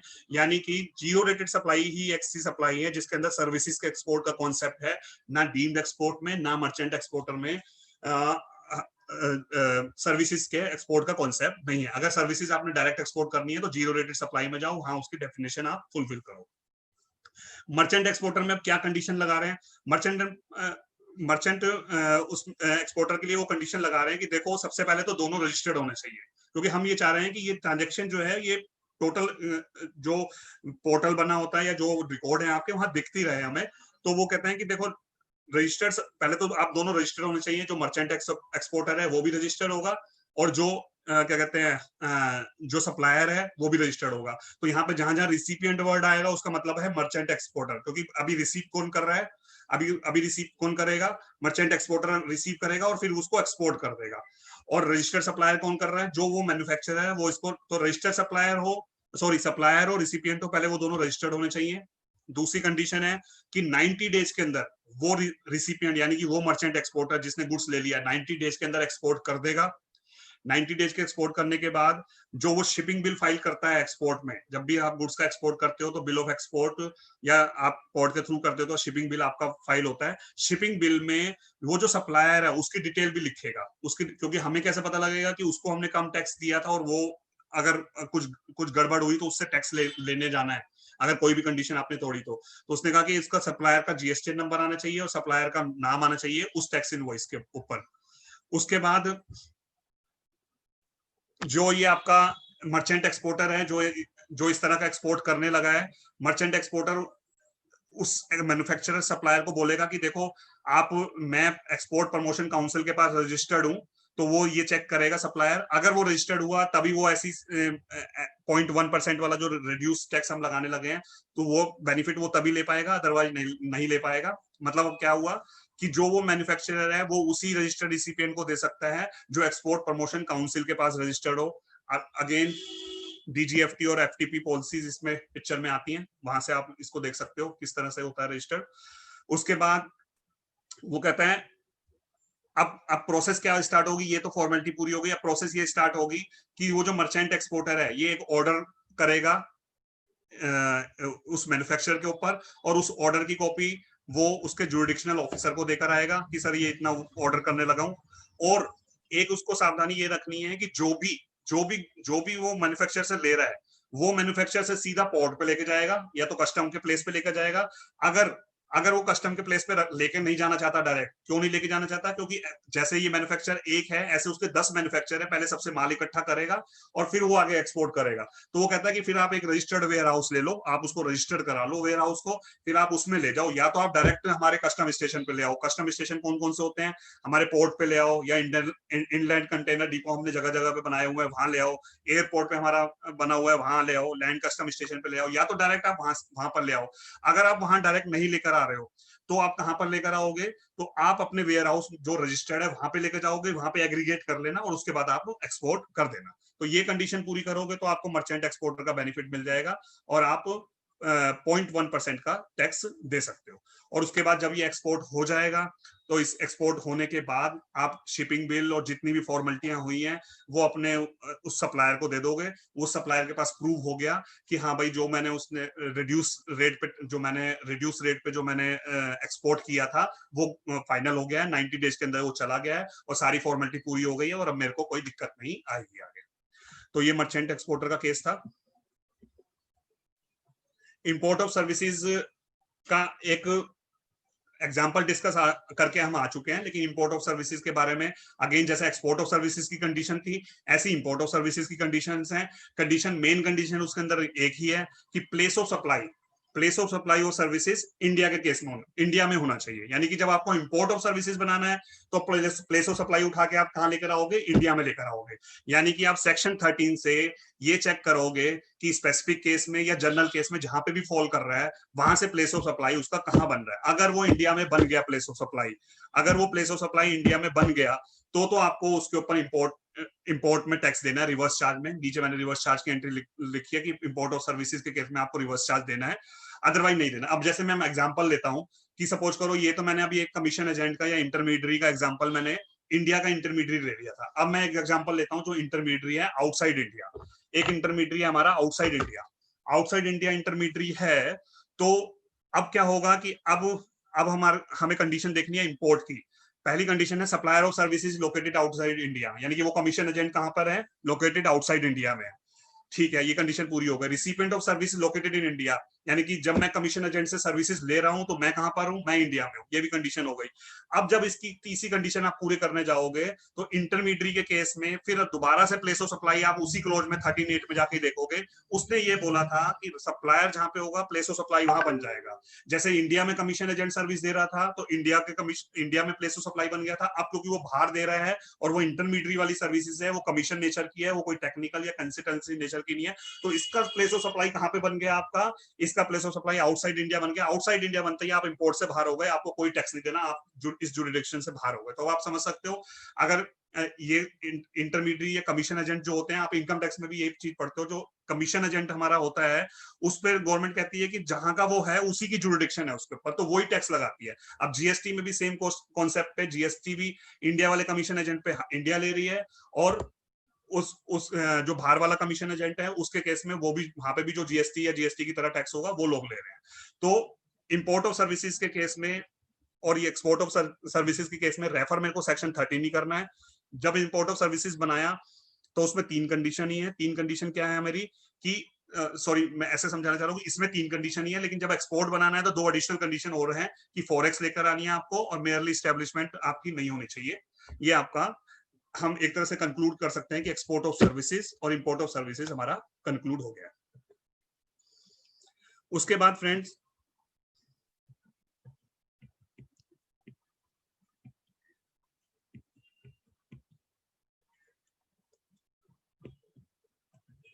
ये ओशन फ्रेट पे भी प्रॉब्लम आती है, लेकिन सर्विसेज का काफी कुछ हो चुका है। तो अभी पहले मैं सीधा एक्सपोर्ट पे आ रहा हूँ, उसके बाद अगर टाइम रहता है तो हम इसको भी थोड़ा सा ओशन फ्रेट को भी डिस्कस कर लेंगे, क्योंकि हम सर्विसेज के केस में हमारा काफी कुछ हम कवर कर चुके हैं।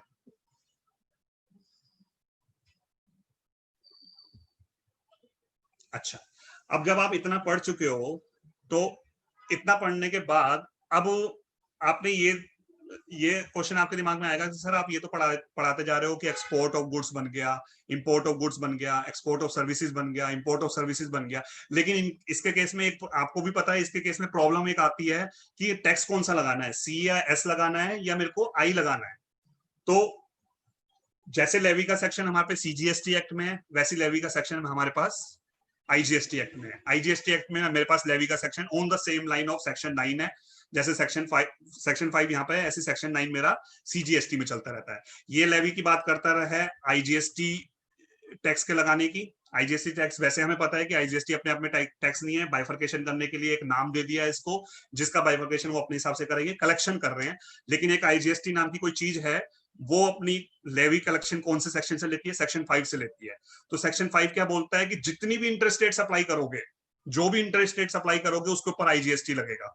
जैसे वहां पे बोलता था इंटरेस्ट रेट करोगे तो सीओएस लगेगा, लेकिन वो अल्कोहल पे नहीं लगा सकते, 5 पेट्रोलियम प्रोडक्ट पे नहीं लगा सकते। सेम लाइन पे ये बात करता है, लेकिन बस यहाँ पे थोड़ा सा फर्क इस प्रोवाइजो का आ जाता है, जो आप प्रोवाइजो नीचे पढ़ेंगे। सबसे पहले आईजीएसटी किसके ऊपर लगेगा, इंटरेस्ट रेट सप्लाई पे लगेगा। इंटरेस्ट रेट सप्लाई क्या होती है वो हम डिस्कस करेंगे।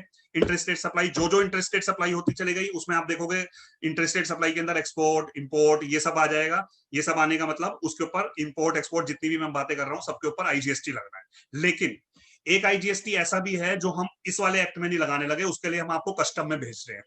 वो कहते हैं कि देखो, हम वैसे तो आईजीएसटी इंटरेस्ट रेट सप्लाई पे लगा देंगे, लेकिन provided that integrated tax on goods imported in India, जो गुड्स इंडिया में इंपोर्ट हो रहे हैं। अब मैं सर्विसेज की बात नहीं कर रहा, सर्विसेज का तो आप डिस्कस करके आ चुके हो। अभी हमने सर्विसेज ये ऑनलाइन डेटा रिट्रीवल सर्विसेज जो थे उसके ऊपर हम टैक्स की बात करके आ चुके हैं, या और भी कोई इंपोर्ट ऑफ सर्विसेज होगा तो हम बात करके आ चुके हैं कि उसके ऊपर रिवर्स दे रहा है।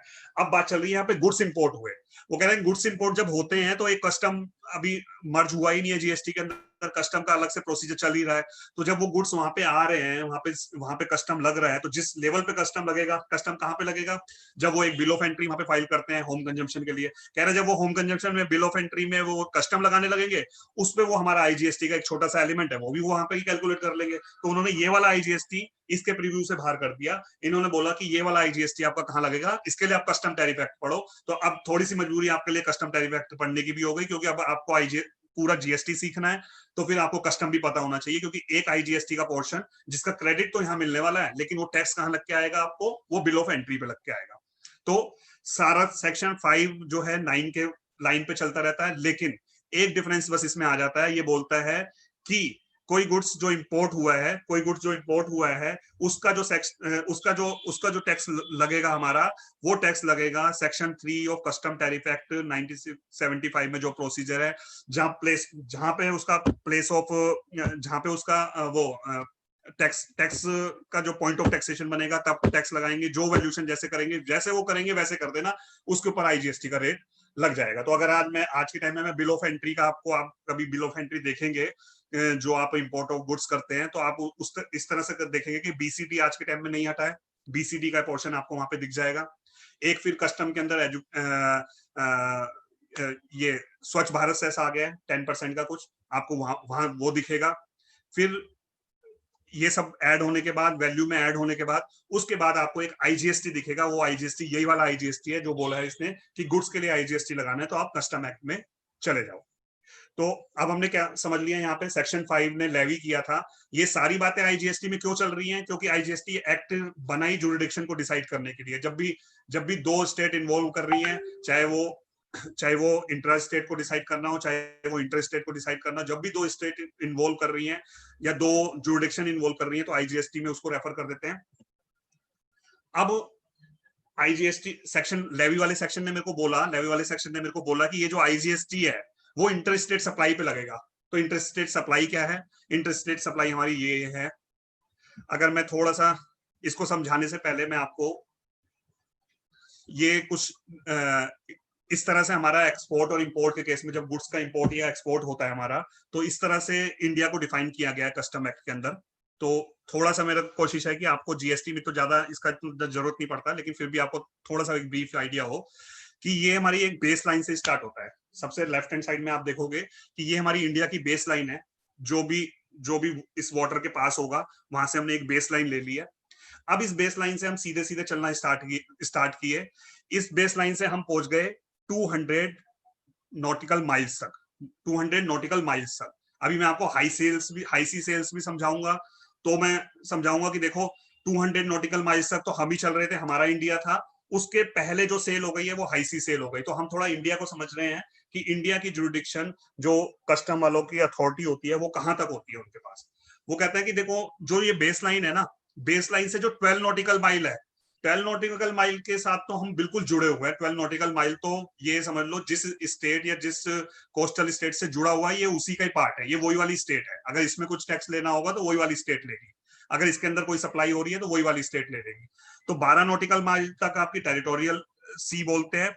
उसके बाद कंटेजियस जोन होता है। कंटेजियस जोन के अंदर क्या होता है कि वो कहते हैं कि देखो ये हमने जोन ऐसा बना दिया है कि शिप जब अंदर एंटर करने लगेगा, शिप जब अंदर एंटर करने लगेगा, तो हम थोड़ा सा ये चाहते हैं कि पहले से उसकी चेकिंग कर लें कि वो कोई वॉर वाला शिप या कोई गड़बड़ तरीके वाला शिप तो नहीं है। तो उसके लिए उन्होंने जो स्टेट के पास ये जुरिडिक्शन है, वही स्टेट इसको चेक करने का राइट अपने पास रख लेती है। तो 12 नॉटिकल माइल और आगे चले गए। तो 12 नॉटिकल माइल आगे आप किस काम के लिए गए कि आपने कोई शिप की चेकिंग करनी है, तो आप यहाँ पे जा सकते हो। उसके बाद एक्सक्लूसिव इकोनॉमिक जोन स्टार्ट हो जाता है आपका। एक्सक्लूसिव इकोनॉमिक जोन में आप किसी शिप को इस तरह से रोक नहीं सकते, कुछ नहीं कर सकते। बस आपको इकोनॉमिक, जैसे आपको कोई वहां पे रिग है, कुछ वो करना है, कोई इकोनॉमिक बेनिफिट अगर आपको उठाने हैं तो उस सी में से इकोनॉमिक बेनिफिट आप उठा सकते हो। लेकिन अगर 24 नॉटिकल माइल के बाद कोई शिप चल रहा है तो आप उस शिप को कुछ कह नहीं पाओगे, चाहे वो वॉर वाला शिप हो या चाहे जैसे भी हो। तो इसका मतलब हमने ये समझा कि हम इकोनॉमिकल पॉइंट ऑफ व्यू से 200 नॉटिकल माइल तक इंडिया हमारा है और हम उसके अंदर एक्टिविटी कर सकते हैं। लेकिन उसके बाहर का एरिया जो है वो हमारा हाई सी सेल स्टार्ट हो जाता है। तो हाई सी सेल जो स्टार्ट हो जाता है, तो हाई सी सेल के केस में वो कहते हैं कि हमारी जुरिडिक्शन नहीं बनती है। तो अब इसी ग्राफ को यूज करते हुए हम समझेंगे कि इंपोर्ट ऑफ गुड्स मेरा कब बनेगा और एक्सपोर्ट ऑफ गुड्स मेरा कब कब बनेगा। पहले इंपोर्ट ऑफ गुड्स और एक्सपोर्ट ऑफ गुड्स की डेफिनेशन ही पढ़ लेते हैं। इंपोर्ट ऑफ गुड्स के केस में वो कहता है कि देखो इंपोर्ट ऑफ गुड्स के केस में आप गुड्स को आउट ऑफ इंडिया लेके जाओगे। आप गुड्स को आउट ऑफ इंडिया लेके जाओगे। कह रहा प्लेस ऑफ सप्लाई में तो मेरे को 3-4 चीजें बताने की जरूरत पड़ रही थी। सर्विसेज का जब एक्सपोर्ट बना रहे थे तब तो मेरे को 4-5 कंडीशन बताने की जरूरत पड़ रही थी। लेकिन गुड्स के केस में बताने की जरूरत नहीं है। गुड्स अगर इंडिया में और आप बाहर उठा के ले जा रहे हो, यानी कि इस डेफिनेशन की सबसे इंपॉर्टेंट चीज क्या हो गई कि गुड्स फिजिकली आपके पास इंडिया में होना चाहिए और आप उसको उठा के बाहर लेके जा रहे हो, तभी वो आपका एक्सपोर्ट बन रहा है। और ऐसी वाइस वर्सा इंपोर्ट के केस में गुड्स आउटसाइड इंडिया होना चाहिए और आप उसको उठा के इंडिया में लेकर आ रहे हो। तो इंपोर्ट मतलब क्या है कि इंपोर्ट ऑफ गुड्स और एक्सपोर्ट ऑफ गुड्स के केस में, दोनों के केस में गुड्स फिजिकली मेरे को दिख रहा है और एक केस में मेरे पास इंडिया में है, उसको मैं बाहर लेकर जा रहा हूँ, और एक केस में मेरे पास गुड्स जो है वो बाहर है, उसको यहाँ पे लेकर आ रहा हूँ। अगर आप इसको समझ चुके हो कि गुड्स इंडिया में था, उसको बाहर लेके जाना है और बाहर से यहाँ लेकर जाना है, तभी इंपोर्ट एक्सपोर्ट बनेगा। तो अब आप एक नई अमेंडमेंट समझ सकते हो। छोटे छोटे पार्ट समझते हुए चलेंगे तो जो मैं मेन समझाना चाह रहा हूँ वहां पे फिर इंटरस्टेट सप्लाई को समझना हमारे लिए आसान हो जाएगा। अब हम क्या समझ सकते हैं, मैंने क्या बताया कि एक ऐसी सप्लाई है जिससे गुड्स इंडिया में आया ही नहीं, और ना गुड्स इंडिया से बाहर जा रहा है, या जब गुड्स इंडिया में आया ही नहीं या गुड्स इंडिया से बाहर मूवमेंट हो ही नहीं रहा, तो उस केस में जुरिडिक्शन बनती ही नहीं है, क्योंकि वो इंपोर्ट एक्सपोर्ट ही नहीं बनता। तो अभी आपने देखा होगा शेड्यूल 3 जो है हमारा रिसेंटली तो नहीं कहना चाहिए, 1 फरवरी 2019 से ये अमेंड हो गया था, सीजीएसटी अमेंडमेंट एक्ट 2018 के थ्रू, जिसमें शेड्यूल 3 में 3 एंट्री और डाल दी थी। शेड्यूल 3 में 3 एंट्री और डाल दी थी इसके अंदर। क्या 3 एंट्री डाली थी, उसमें से एक एंट्री मैं डिस्कस करने लगा हूं। सबसे ऊपर जो क्लोज 7 लिखी है, एंट्रियां कैसे डाली थी, पहले 6 क्लोज तक चल रहा था, फिर क्लोज 7 डाली, क्लोज 8 डाली, क्लोज 8 में दो डाली, ए एंड बी। क्लोज 7 में आपसे डिस्कस कर रहा हूं, ये क्या सप्लाई है, सप्लाई ऑफ गुड्स हो रही है from a place in the non taxable territory. एक यूएसए से सप्लाई हो रही है गुड्स की to another place in non taxable territory, और ये गुड्स कहां जा रहा है, ऑस्ट्रेलिया में जा रहा है, without such goods entering into India. अब मेरी डायरेक्शन पे जा रहा है, जैसे बिल टू शिप टू मैं इंडिया के अंदर करता हूं, वैसे बिल टू शिप टू यहाँ पे भी हो रहा है मेरी डायरेक्शन पे। जैसे इंडिया के अंदर मेरे पे फ्रिज नहीं होता ना, मैं फ्रिज वाले को बोल देता हूँ कि आप फ्रिज उसको सप्लाई कर दो, ऐसे बाहर किसी के पास फ्रिज पड़े हुए हैं अच्छी क्वालिटी के, उसको मैंने यूएसए वाले को बोल दिया है कि आप ऑस्ट्रेलिया में सप्लाई कर दो। लेकिन इस केस में क्या हुआ कि जब तक ये एंट्री नहीं आई थी तो लोगों को कंफ्यूजन रहता था, उनको बिल टू शिप टू ही माइंड में घूमता रहता था। लेकिन मेन चीज यहाँ पे भी सब भूल जाते थे कि बिल टू शिप टू तो एक एंसेलरी पार्ट है। पहले तो आप गुड्स को इंडिया के अंदर टेरिटरी के अंदर लेकर आओगे तभी तो इंपोर्ट बनाओगे इसको। तो उन्होंने बोल दिया कि जब भी इस तरह की ट्रांजेक्शन हो रही होगी कि जिसके अंदर गुड्स जो है इंडिया से मूवमेंट हुआ ही नहीं है, तो उसके ऊपर हम कोई टैक्स नहीं लगाएंगे। वो शेड्यूल 3 में डाल दिया है। शेड्यूल 3 आपको पता है, जिसको हम बोलते हैं ना ये सर्विसेज माना जाएगा, सर्विस की सप्लाई माना जाएगा, ना ये गुड्स की सप्लाई माना जाएगा। तो इस केस में क्या हुआ, इस केस में इन्होंने बोला कि अगर कोई नॉन टैक्सेबल टेरिटरी से टैक्सेबल टेरिटरी के अंदर एक नॉन टैक्सेबल टेरिटरी से दूसरी नॉन टैक्सेबल टेरिटरी के अंदर कोई गुड्स आ रहा है तो वो सप्लाई नहीं माना जाएगा, नीदर वो supply of goods neither supply of services. अब आप कहोगे कि सर फिर इसमें सप्लाई नहीं माना जाएगा तो थोड़ा सा हमें लग रहा है आईटीसी का रिवर्सल करना पड़ेगा क्या इसके अंदर, क्योंकि जब भी किसी चीज पे टैक्स नहीं देना होता, नो सप्लाई या नॉन जीएसटी सप्लाई कुछ भी आ जाती है, क्योंकि नील रेटेड और एग्जाम्प्ट का डेफिनेशन बहुत बड़ी है। और जब भी एग्जाम्प्ट या नील रेटेड एग्जाम्प्ट हो जाता है मेरा, तो मेरे को रिवर्सल करना पड़ता है। तो इसमें भी अब अमेंडमेंट आ चुकी है। उस अमेंडमेंट में जहां पे हम रिवर्सल करते हैं, उस रिवर्सल में साफ साफ लिख दिया है कि शेड्यूल 3 में एक लैंड की सेल है, लैंड की सेल के अंदर तो आपको रिवर्सल करना पड़ेगा, उस एंट्री को छोड़ के बाकी शेड्यूल 3 की जितनी भी एंट्री है उसमें आपको कोई रिवर्सल करने की जरूरत नहीं है, क्योंकि आप देख रहे हो कि इसमें कोई जुरिडिक्शन ही नहीं है उनके पास। अब जब टैक्स ही नहीं ले सकते फिर उधर पीछे रिवर्सल कराएं उसका, तो उन्होंने बोला कि शेड्यूल 3 की जितनी भी एंट्रियां हैं उसके ऊपर हम आपका रिवर्सल नहीं कराएंगे। तो शेड्यूल 3 की एक नई एंट्री मैंने आपको पढ़ा दी, नॉन जुरिडिक्शन टेरिटरी से अदर नॉन जुरिडिक्शन टेरिटरी में कुछ गया। सेकेंड एंट्री भी आप यहाँ पे ये वाली जितनी भी एंट्री है वो डिस्कस करके फिर हम चलेंगे इंटर स्टेट पे। अब क्या है, अब यहाँ पे supply of warehouse good to any person before clearance for home consumption हो रहा है, एक तो ये हो रहा है, और एक हाई सी सेल्स हो रही है। जब मैंने आपको इंडिया का चार्ट दिखाया था तो मैंने दिखाया था 200 नॉटिकल माइल के बाद सारी कंट्री का जो है एक सा राइट शुरू हो जाता है उस वाटर के ऊपर। कोई कंट्री ये नहीं कह सकती कि मेरा राइट है इसके ऊपर। तो वो कहते हैं कि आपने कोई सेल वहां पे कर दी है, हाई सी सेल में कर दी है, या फिर आपने कोई सेल ऐसे कर दी है कि आपका पोर्ट पे पहुंच गया था सामान, लेकिन पोर्ट पे उसको छुड़ाने वाला आया नहीं। इस वजह से नहीं आया कि उसको पता था कि मैं तो ऐसी सेल करता हूँ, पोर्ट पे मंगवा लेता हूँ, पोर्ट पे मंगवा के पहले इनके बॉन्डेड वेयर हाउस जो होते हैं उसके अंदर मैं ले जाता हूँ, उसके अंदर मैं रख देता हूँ। जब मेरे को कोई पर्सन मिल जाता है मैं उसको सेल कर देता हूँ। तो इसका एक अपना एक प्रोसीजर होता है। एक प्रोसीजर क्या होता है कि देखो, जब आप अपने लिए छुड़वा रहे हो तो आप इसको कहेंगे home bill of entry file करते हो। होम बिल ऑफ एंट्री जब फाइल करते हो तो मैंने अभी आपको पढ़ाया था कि कस्टम के अंदर एक आईजीएसटी लग रहा था, वो आईजीएसटी लग जाता है इसके ऊपर। लेकिन अभी इसने होम कंजम्पशन के लिए बिल ऑफ एंट्री फाइल नहीं करी, इसने वेयर हाउस के अंदर रखा हुआ है गुड्स को। ऐसी हाई सी में गुड्स चल रहा है।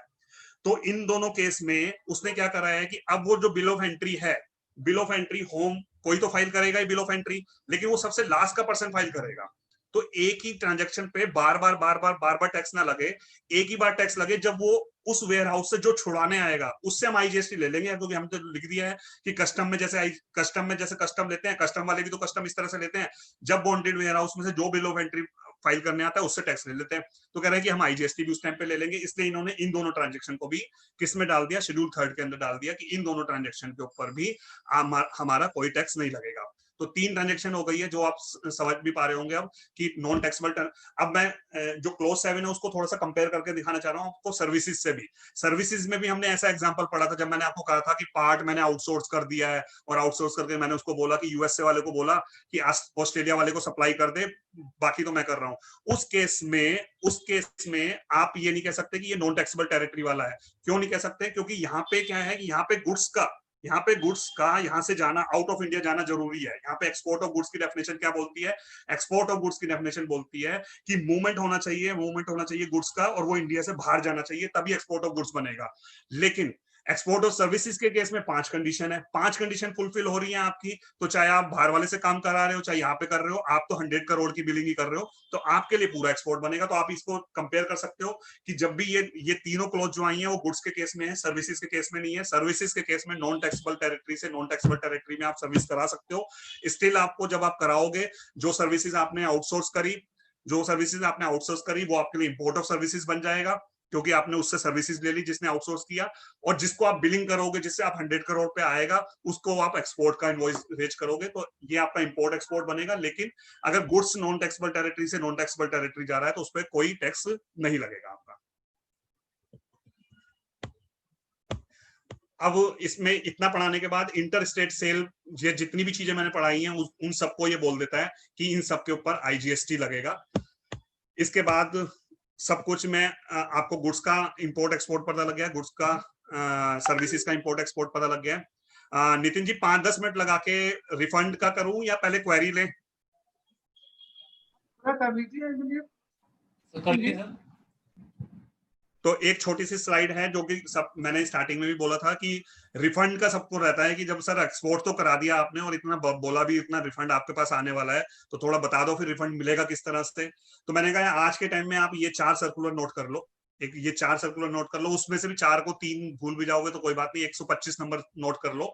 और हमारे नॉलेज स्ट्रीट में भी एक बहुत अच्छा प्रोग्राम ऑलरेडी हो चुका है, तरुण जी भी इस पे रिफंड के बारे में भी बोल चुके हैं, नॉलेज स्ट्रीट पे ही वीडियो पड़ी है। 125 सर्कुलर में कोई ऐसी चीज मेरे हिसाब से रह नहीं जाएगी, अगर आप उसको कंट्रोल F करके सर्च करोगे तो वो आपको मिल जाएगा। मैं जस्ट आपको ब्रॉड आइडिया दे रहा हूँ। आज के टाइम में एक सबसे इजी बात ये हो गई है कि सारे जो रिफंड है वो आपके ऑनलाइन हो गए हैं। एक प्रोसीजर होता है उसका कि इतने दिन में आप अप्लाई करोगे, इतने दिन में वहां से रिवर्ट आएगा, या तो वो रिजेक्ट कर देगा, रिजेक्ट कर दिया तो फिर दोबारा से करना पड़ेगा, फिर अगेन आपको 2 साल का टाइम भी याद रखना है। ये सब बातें तो याद रखनी है। एक हमारी ये 3 कैटेगरी ऑफ रिफंड भी बन जाती है। 3 कैटेगरी ऑफ रिफंड क्या बन जाती है? जब मैंने स्टार्टिंग में पढ़ाया था, या तो आप एलयूटी ले लो या आप टैक्स पे कर दो। तो 2 ब्रॉड कैटेगरी तो इसी बेस पे बन गई कि या तो आप विदाउट टैक्स वाले हो या आप टैक्स वाले हो, या तो आप विदाउट टैक्स वाले हो या टैक्स वाले हो। अगर आप टैक्स वाले हो और वो टैक्स गुड्स के ऊपर है, तो ये तो इतना ऑटोमेटेड प्रोसेस है कि आपका शिपिंग बिल जिस दिन शिपिंग बिल फाइल हो जाएगा, वो शिपिंग बिल ही आपकी रिफंड की एप्लीकेशन माना जाएगा। कुछ और करने की आपको जरूरत नहीं है, और कोई आपको फॉर्मूला कंप्यूट करने की कोई जरूरत नहीं है, कोई एप्लीकेशन देने की जरूरत नहीं है। लेकिन मैंने क्या पढ़ाया था, जो आपने इनवॉइस पे टैक्स पे किया है उतना वो आपको मिल जाएगा। इनवॉइस के टैक्स के पार्ट 2 थे, उसमें कुछ आईटीसी के से पे किया था, कुछ कैश से पे किया था, वो दोनों पार्ट आपको मिल जाएंगे, ऑटोमेटिकली मिल जाएंगे, कुछ करने की जरूरत नहीं है। जीएसटी के पॉइंट ऑफ व्यू से अपनी रिटर्न फाइल सही से कर रखी हो, 3B में सही से दिखा रखा हो, जीएसटीआर 1 में सही से दिखा रखा हो। और आज के टाइम में तो 125 ने इतना भी बोल दिया है कि अगर कुछ ऐसी मिसमैच भी हो रहा है तो भी हम जीएसटीआर 1 में, मैंने तो अभी ट्राई नहीं करा, लेकिन मेरे हिसाब से जीएसटीआर 1 में जो पहले मिसमैच चलता था कि SEZ में दिखाना था, नहीं दिखाया, वहां पे ऐसा कुछ कर रहे हैं, तो वो इग्नोर कर रहे हैं उसको और रिफंड आपका प्रोसेस कर रहे हैं। उसी तरह से एक और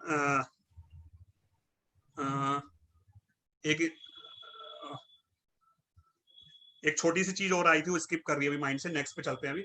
फिर सर्विसेज विद टैक्स, अगर गुड्स पे आपने विद टैक्स लगा के कर दिया एक्सपोर्ट, अब आपने सर्विसेज का भी एक्सपोर्ट किया, वही 5 कंडीशन पूरी कर रखी है आपने, अपने टैक्स लगा के किया, आपने एलयूटी नहीं ले रखा था, तो आज के टाइम में इसकी भी ऑनलाइन एप्लीकेशन है, इसका भी कोई फॉर्मूला नहीं लगाना, क्योंकि जब टैक्स है तब तो आपकी सिंपल लाइफ है, आपने इनवॉइस के ऊपर जितना टैक्स है बस एक्सपोर्ट के इनवॉइस उसको दिखाने हैं, और एक्सपोर्ट के इनवॉइसेस के में जितना टैक्स आ रहा है वो आपको वापिस मिल जाएगा। लेकिन जब आपने एलयूटी ले रखा है तो वहां पे आप एक फॉर्मूले में आ जाते हो, वो ये बोलता है कि जितना आईटीसी आपने अवेल किया ड्यूरिंग द मंथ, उसके ऊपर हम एक परसेंटेज निकालेंगे एक्सपोर्ट टर्नओवर की और टोटल टर्नओवर की। जितनी एक्सपोर्ट टर्नओवर की परसेंटेज निकल के आएगी उतना आईटीसी आपको रिफंड कर देंगे। ये उस केस में जब आपने कोई भी टैक्स पे नहीं किया। तो ब्रॉडली ये इस तरह की कैटेगरी बनेगी आपकी। अब थोड़ा सा 2 मिनट लगा के ये डिस्कस करते हैं कि कई बार हम कहते हैं कि एलयूटी लेनी चाहिए या हमें टैक्स पे करना चाहिए। तो एलयूटी और टैक्स में सबसे बड़ा जो नुकसान है, एलयूटी में सबसे बड़ा नुकसान है कि इसमें कैपिटल गुड्स का क्रेडिट नहीं मिलता है। अगर आपने कैपिटल गुड्स आप जीएसटी में समझते हैं, whatever you are capitalising, ये दैट इज कैपिटल गुड्स। अगर आपका कोई आईटीसी उस कैपिटल गुड्स का बन रहा है और आप एलयूटी के ऑप्शन में जा रहे हैं, तो आप उसका रिफंड, उसका आईटीसी रिफंड नहीं ले सकते हैं। वो एलयूटी में ही मना कर दिया। अगर आप इसे एग्जांपल से समझना चाहते हैं तो इसका एग्जांपल इस तरह से बन सकता है कि सपोज करो आज आपने 1 करोड़ का प्लांट लगाया, आज ही आपने कैपिटल गुड्स लगाया आज की डेट में ही, और आपने 100 रुपए की एक्सपोर्ट कर दी। तो आप जरा उस फॉर्मूले में लगा के देखो, आप 100 रुपए और सारी की सारी आपकी एक्सपोर्ट है, तो आप उस फॉर्मूले में अगर लगाओगे तो 1 करोड़ का 100 से मल्टीप्लाई होगा, 100 से डिवाइड होगा, 1 करोड़ का 1 करोड़ आप उस महीने में रिफंड ले सकते हो। तो इस केस में उसने, गवर्नमेंट ने बोला कि यहाँ पे हम इसे फॉर्मूले में नहीं लेके जाएंगे, क्योंकि अगर हम फॉर्मूले में लेके गए तो हम नुकसान में आ जाएंगे, बहुत बड़ी अमाउंट रिफंड की जा सकती है। तो इधर क्यों मिल जाता है, इनवॉइस वाले केस में क्यों मिल जाता है? इनवॉइस वाले केस में इसलिए मिल जाता है क्योंकि इनवॉइस वाले केस में इनवॉइस पे जो चार्ज कर रहे हो आप, केवल वही रिफंड मिलेगा। अब कैपिटल गुड्स में कितना आईटीसी है वो फॉर्मूले पे डिपेंड ही नहीं है।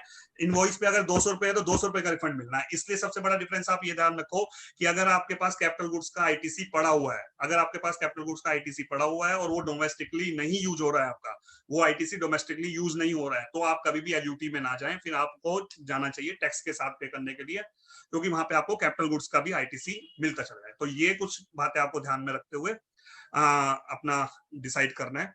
और ये आजकल एक्सपोर्टर के लिए एसओपी भी बना दिया है। एक्सपोर्टर पे नोटिस भी आ रहे होंगे, क्योंकि उनको लग रहा था कि कुछ फेक एक्सपोर्ट ऑफ गुड्स की एक्सपोर्ट फेक कुछ दिखा रहे हैं। तो अभी हाल फिलहाल में ही काफी कुछ एक्सपोर्टर को थोड़ा टाइट किया है, तो एक एसओपी भी बना दिया है। तो इन सर्कुलर को अगर आप रेफर कर लोगे तो रिफंड से आप कर सकते हैं। स्टिल अगर आप फील करते हैं कोई क्वेरी रह गई है, कोई क्वेश्चन रह गया, इस पे भी कर सकते हैं, और अभी हम क्वेरी सेक्शन में भी क्वेरी ले सकते हैं। Thanks for patient learning listening. Thanks Amarjeet ji, बहुत अच्छा आपने एक्सप्लेन किया सारा सब्जेक्ट डिटेल में। Now first of all we should take the question answers. Right sir. So the question right from where we stopped, there is a question from Siddharth Goyal, and I think this is from Mr. Kapil. Kapil ji, you are there now? जी sir जी। Sir, a dealer is engaged in the setting up rides in fairs like Diwali, Mela. If he sets up the rides in different states, does he need e-way bill as is service, and does he need casual taxpayer registration in other states? Sir इनका जो question है कि एक dealer engage है setting up rides in fair like Diwali मेला वगैरह में वो राइड्स लगाता है। If he sets up the rides in different state does he needs e-way bill as the service. Sir मैं आपको बता दूं, उस वाले केस में अगर आप ये राइड्स वगैरह लगाते हैं तो अपने जो गुड्स लेकर जाएंगे, ठीक है ना, रजिस्ट्रेशन तो आपको वहां पे कैजुअल टैक्सेबल पर्सन करना ही पड़ेगा, चाहे आप गुड्स दो या सर्विस दो। तो जब आप वहां पे कैजुअल टैक्सेबल पर्सन रजिस्ट्रेशन ले लेंगे, तो जो आप अपने राइड्स के लिए जो भी आप झूले वगैरह जो भी लेके जाएंगे, तो वो आप ई-वे बिल उसमें बनाना पड़ेगा आपको। और इसमें नीचे उन्होंने same query, if a casual person registration is not taken and can he issue invoice from Haryana to Delhi? ये मेरे ख्याल से कोई किसी से लिंक होगा सर, ये एग्जैक्ट क्वेरी दूसरे क्वेश्चन से रिलेटेड है प्रॉब्ली, ये आंसर हो चुका है। Sir Amarjeet ji, now the question is on your series. Is LUT compulsory in the case of export of rice which is exempted goods? Sir export, जब आप एक्सपोर्ट कर रहे हो तो एक्सपोर्ट के केस में एक्सपोर्ट के प्रोसीजर ही आपके फॉलो होंगे। उस केस में आपको एलयूटी लेना पड़ेगा। हाँ। हरीश बत्रा जी पूछते हैं, is LUT filled online is only condition for export without tax, or we need to file physical LUT to आज के टाइम में यही, आज के टाइम में बस यही कंडीशन है, आप ऑनलाइन जाएं और बस आप उसको अप्लाई कर दें सिग्नेचर लगा के।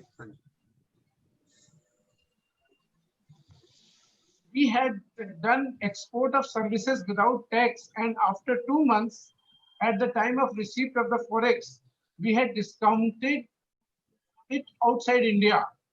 thereby receiving INR in Indian bank account, can officer demand tax in this case? Sir अब अगर आईएनआर आप पे आती है तो आईएनआर आपकी बस नेपाल और भूटान से ही आ सकती है, और बाकी केस में आपको देखना पड़ेगा कि वो मतलब आपके जो इंडियन बैंक में है वो फॉरेक्स ही आना चाहिए। जी सर, इसमें जो इन्होंने पूछा है कि this forex he was receiving the forex but it was discounted outside India, what does it mean? I am unable to sir understand. Indian bank में फॉरेक्स आना जरूरी है। इंडियन बैंक में फॉरेक्स, ये जो भी चैनल तो है उन वहाँ पे 5 कंडीशन का हिस्सा है कि इंडियन बैंक में फॉरेक्स जरूरी है, इंडियन बैंक में फॉरेक्स आना जरूरी है, ये मैंडेटरी है रिक्वायरमेंट। नेपाल भूटान इसमें आज के टाइम में एग्जाम्प्ट है, वहां उस केस में नहीं देखा जाएगा। जी, पंकज शर्मा जी पूछते हैं whether ITC is available in the case of place of supply is other territories, specifically in the case of courier mail transportation services provided to the domestic recipient, but goods moving outside India due to change in the place of supply in February 2019. ये I think आप domestic वाला question आप मेरे से पूछ रहे हो कि डोमेस्टिक वाले केस में जो प्लेस ऑफ सप्लाई जो गुड्स ट्रांसपोर्ट का बनता है वो आउटसाइड इंडिया बन जाता है, क्योंकि अभी वो फैब में चेंज हुआ था। तो उस केस में मेरे को भी आज तक ये मैं नहीं समझ पा रहा कि वो उसका लॉजिक क्या है, क्योंकि देखो डोमेस्टिक में उन्होंने क्या किया, डोमेस्टिक में चेंज कर दिया कि हम आपका प्लेस ऑफ सप्लाई बाहर बना देंगे, प्लेस ऑफ सप्लाई बाहर बना देंगे, लेकिन एक्सपोर्ट बनाने की और भी तो कंडीशन है कि आपका सप्लायर यहाँ होना चाहिए और रिसीवर बाहर होना चाहिए। रिसीवर इस केस में अभी भी इंडिया के अंदर होता है, तो मेरे हिसाब से आपको टैक्स देना पड़ेगा, वहां पे टैक्स देना पड़ेगा, और पीछे अगर आपका कोई आईटीसी है उसमें तो आप दे सकते हैं। इसमें इन्होंने नीचे लिखा है according to my view should be available as no specific restriction as provision is not clear. Sir बिल्कुल मिल जाएगा, क्योंकि क्या है कि आपको बस ये देखना पड़ेगा कि ट्रांसपोर्टर खुद वो रिस्ट्रिक्शंस वाले क्लॉज में ना हो, 5% वाले में ना हो, और उसको आईटीसी वैसे अदरवाइज अवेलेबल है तो बिल्कुल मिलेगा। अब पंकज शर्मा जी पूछते हैं under which table in GSTR1 to report those transaction of service whose place of supply is outside India, except forex is not coming only. Sir forex आपको नहीं मिला है तो फॉरेक्स आपकी ये बिल्कुल नॉर्मल सप्लाई बन गई है, विद इंटरेस्ट आपको इस पे टैक्स पे करना पड़ेगा। तो आपको जैसे आप B2B सेल दिखाते हो आपको उस तरह से दिखाना पड़ेगा इसको। अब आपका ये एक्सपोर्ट नहीं रहा अगर आपको ये फॉरेक्स मिल गया है, सॉरी फॉरेक्स नहीं मिल पाया आपको, तो आपको फर्स्ट डे से ही विद इंटरेस्ट आपको पे करना पड़ेगा, क्योंकि मस्ट कंडीशन फॉरेक्स है। और अब तो गुड्स के केस में भी 96B में जो बोला है मैंने, 96B में गुड्स के केस में भी अब आने वाले टाइम में होगा ये condition. Pankaj Jain ji, if commission is paid to an overseas agent for procuring orders of export of services, then whether GST will be paid by whom? Sir थोड़ा सा आपकी वॉइस बीच में हो गई थी, कहाँ पे है एजेंट? नहीं, if commission is paid to an overseas agent, right, for procuring orders of export of services, right, then whether GST will be paid by whom? मैंने डिस्कस कर लिया था सर कि इंटरमीडियरी बन गया है वो, अगेन इंटरमीडियरी बन गया है, तो इंपोर्ट ऑफ सर्विसेज में टैक्स आपसे रिवर्स चार्ज लेने के लिए प्लेस ऑफ सप्लाई इंडिया में बनना चाहिए था, लेकिन इंटरमीडियरी के केस में जहां सप्लायर होता है वहां बनेगा। तो इस केस में आपका सप्लायर क्योंकि बाहर है, प्लेस ऑफ सप्लाई बाहर बन गया, तो इंपोर्ट ऑफ सर्विसेज नहीं बना, तो आपको कॉन्सिक्वेंटली रिवर्स चार्ज में टैक्स हाँ। संदीप टंडन है, if intermediary is based outside India and gets commission from Indian supplier for sales made to non-resident, sales will be export, पहला क्वेश्चन है, and no GST on commission paid. Sir export ये तो supplier तो वो है ना, export के लिए तो सबसे पहली कंडीशन यही है कि सप्लायर ही इंडिया का होना चाहिए, एक्सपोर्ट तो ये नहीं बनेगा।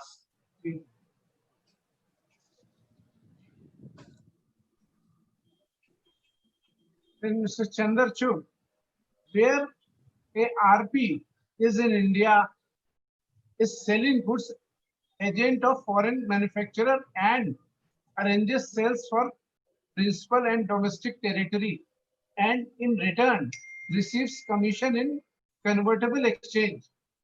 What is the nature of supply for such commission received?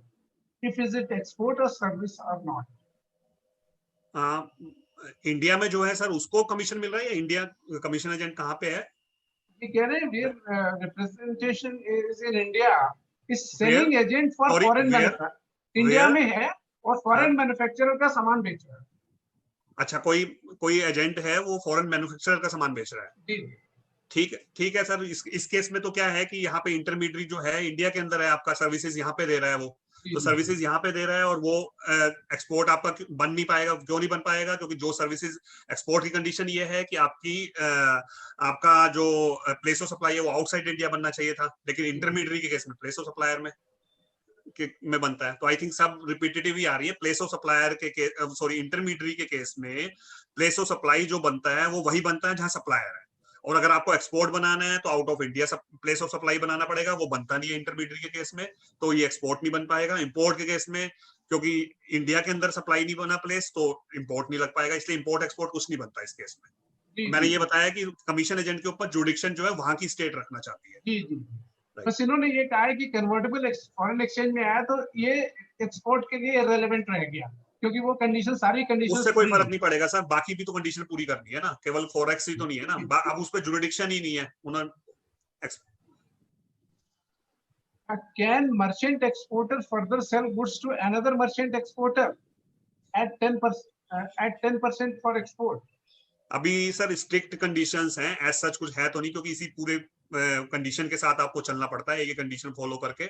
उसमें यही है कि आप वो सॉरी एक बार और रिपीट करेंगे, कुछ मैं गलत। Can a merchant exporter further sell goods to merchant exporter?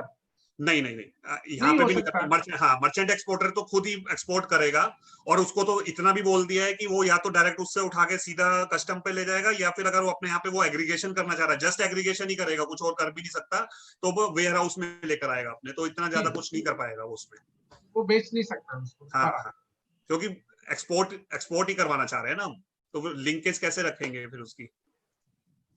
Chandrachuk again asks, further such principle is not having establishment in India and recipient of services outside taxable territory.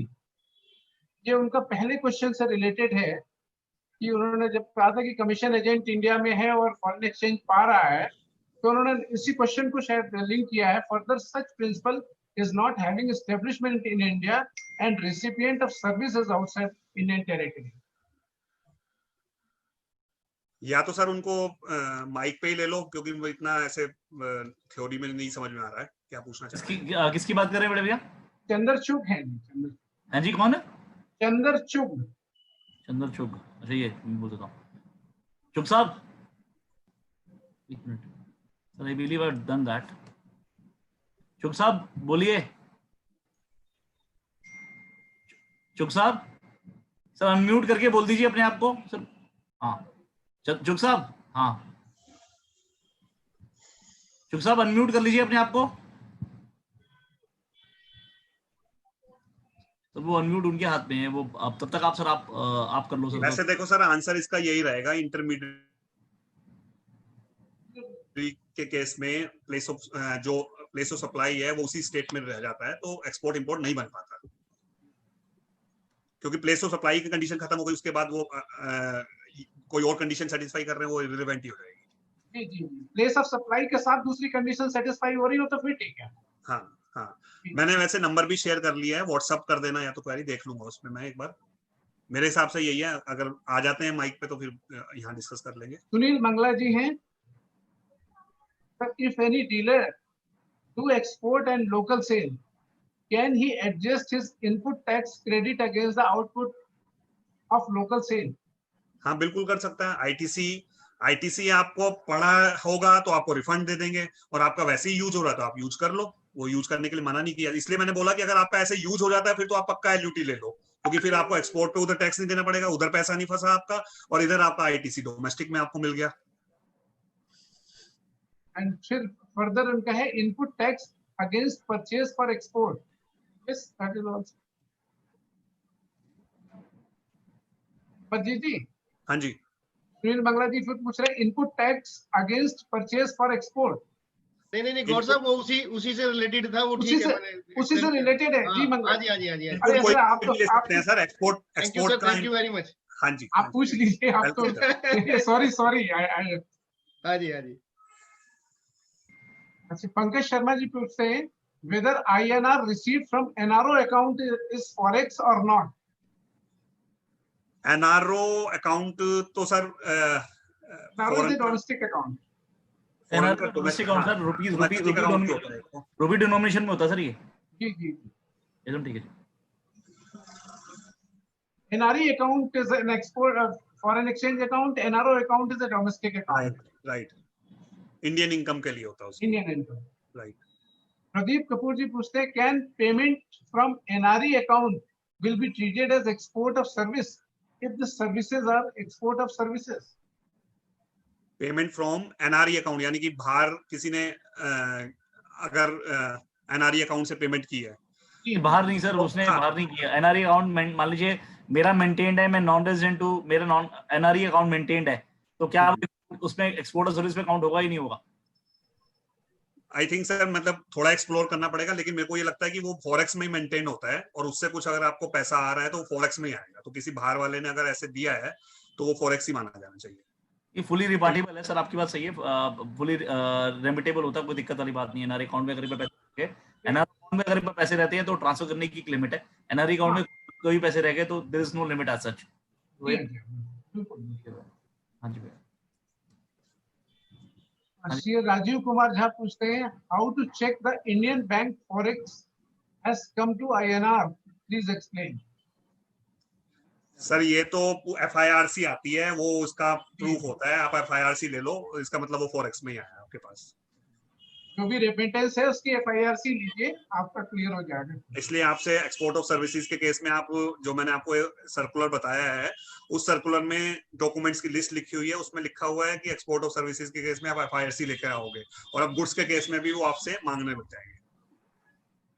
Ankit Sharma ji पूछते हैं we are paying but reporting in table 6 only.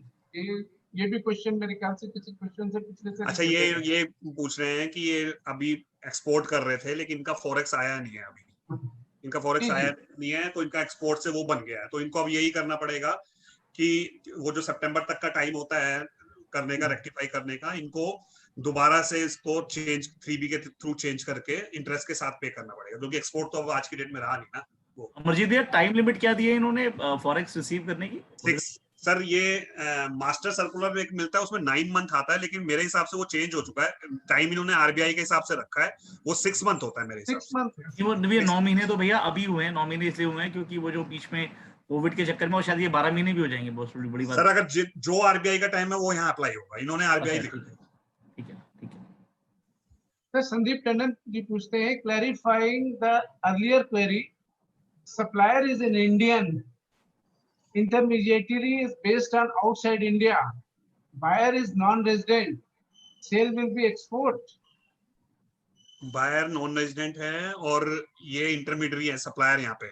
Supplier is Indian. हाँ, intermediary के case में export बनेगा ही नहीं ना। या तो आप उसे इंटरमीडियरी मत बोलो, या तो आप उसे बोलो कि उसने टेक्निकल सर्विस दी है, कंसल्टेंसी टाइप का दिया है, हेल्प किया है। अगर आप बोलोगे कमीशन नेचर का काम किया है तो आप उसमें एक्सपोर्ट नहीं बनेगा कभी भी। इंटरमीडियरी नाम देते ही आपने एक्सपोर्ट से आउट कर दिया उसको। And one anonymous is the condition of realization in Indian rupee allowed? केवल नेपाल और भूटान में अलाउ है, बाकी सुदीप सिंह जी पूछते हैं director on payroll of foreign company but serving in India, the holding company pays directly to the director in foreign currency and raises debit note to Indian subsidiary, please clarify if the GST will be paid under RCM। Sir, reimbursement के case में अभी नया भी, मतलब मैं थोड़ा सा समझ लेता हूँ पहले केस। ये क्या कहना चाह रहे हैं? ये कह रहे हैं कि डायरेक्टर इनका बाहर है और वो इंडियन के लिए सर्विसेज दे रहा है। वो no, director on payroll of foreign company, foreign company के पेरोल पे है। मतलब अमरजीत भैया आप किसी फॉरेन कंपनी के डायरेक्टर हो but you are providing service in India, तो holding company based directly to director in foreign currency and this is note to Indian subsidy. अच्छा, फिर डेबिट नोट भी दे देती है वो। Please clarify GST will be paid under RCM। Sir, इसमें क्या है कि रिम्बर्समेंट में ये आया है, लेकिन इनकम टैक्स में भी आपको पता होगा ये आता है कि हर रिम्बर्समेंट को रिम्बर्समेंट नहीं माना जाता, सर्विसेज भी माना जाता है, अगर वो सर्विसेज की नेचर का है। तो यहाँ पे ये लग रहा है कि मुझे अमरजीत भैया, कपिल भैया, ये बताना मुझे आप एक बात में, जब मैं डायरेक्टर मैं पेरोल पे हूँ फॉरेन कंपनी के, तो मैं रिइंबर्समेंट मांग रहा हूँ सब्सिडी का। रिम्बर्समेंट सर उसका नाम दे दिया ना उसने नहीं मेरे भाई, आप समझो बात, वो क्या कह रहा है, देखो holding company pays directly to director in foreign currency and this is debit note to Indian subsidy. भैया पैसे कहाँ से मिल रहे हैं? मुझे तो फॉरेन कंपनी से मिल रहे हैं, फॉरेन कंपनी से मिल रहे हैं, और फॉरेन कंपनी एक तरह से सर्विसेज दे रही है उसको। और सर्विसेज के केस में और बताना चाहूंगा कि वाइस मतलब इसके अपोजिट तो केस है हमारे पास। अपोजिट केस में हमने पढ़ा था कि जब भी मैंने अपनी ही स्टैब्लिशमेंट को बाहर सर्विसेज दी तो एक्सपोर्ट नहीं बनेगा, लेकिन इंपोर्ट के केस में वो इंपोर्ट बना देते हैं उसको। तो आप भैया मुझे लगता है भैया आपके क्वेश्चन में थोड़ी सी कोई इशू है, क्योंकि मैं आप ये बोल रहा हूँ डायरेक्टर है फॉरेन कंपनी का, इंडिया में सर्व कर रहा है। अगर तो होल्डिंग कंपनी फॉरेन कंपनी है, होल्डिंग कंपनी फॉरेन कंपनी है, मैं सिर्फ क्वेश्चन बना रहा हूँ सर, मैं जीएसटी का आंसर मुझे नहीं पता। अगर होल्डिंग कंपनी अगर फॉरेन कंपनी है, अगर वो डायरेक्टर को पेमेंट कर रही है ऑलरेडी फॉरेन करेंसी के अंदर, तो वो डेबिट नोट इंडियन सब्सिडी को क्यों रेज कर रही है, समझ में नहीं आया भैया मुझे, क्योंकि मैं तो एज अ डायरेक्टर तो मैं सर्विस फॉरेन कंपनी को दे रहा हूँ ना। डेबिट नोट इसलिए रेज कर रही है वो कि वो एक तरह से वो सर्विस का इनवॉइस रेज कर रही है, उसको वो डेबिट नोट नाम दे रही है उसने। जैसे इनकम टैक्स में भी तो होता ही है ना कि अमरजीत भैया सर्विस मैं दे रहा हूँ, सब्सिडी कंपनी को क्यों सर्विस देगा वो, क्यों बिल रेज करेगा वो? आप समझो बात, मैं डायरेक्टर हूँ फॉरेन कंपनी में, holding on behalf of foreign company वो सर्विसेज दे रहा है मेरी इंडियन कंपनी को। तो नहीं वो कह रहा director on payroll of foreign company. भैया कुलदीप जी से बात कर लेते हैं ना नितिन भैया, बात कर लो एक बार। हाँ कुलदीप भैया है क्या? कुलदीप भैया है भी, कुलदीप जी हैं, चलो कुलदीप जी बोलो, allowed to talk. Kuldeep ji. Yes sir. हाँ जी बोलो sir. Kuldeep ji sir basically question ये है कि डायरेक्टर जो है वो इंडिया में सिचुएटेड है, but he is on payroll of 100% holding company. Okay. And the holding company periodically raises debit note to the 100% Indian subsidiary in foreign currency. Debit note में in the sense कि वो एक invoice ही हो गया, वो एक services का invoice raise करते हैं उसकी, ठीक है ना? यस।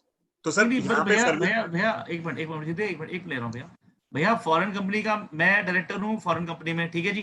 तो मुझे कौन कर रहा है, मेरी बात करो, नितिन कन्वर को पेमेंट कौन कर रहा है, फॉरेन करेंसी पेमेंट कौन कर रहा है? होल्डिंग कंपनी कर रही है। तो फिर आप सब्सिडी कंपनी को बिल को रेज कर रहे हो? आपकी सर्विस का सर्विसेज दे रहा है ना उसको, वो तो 100% सर्विसेज उस इंडियन सब्सिडियरी के लिए हैं।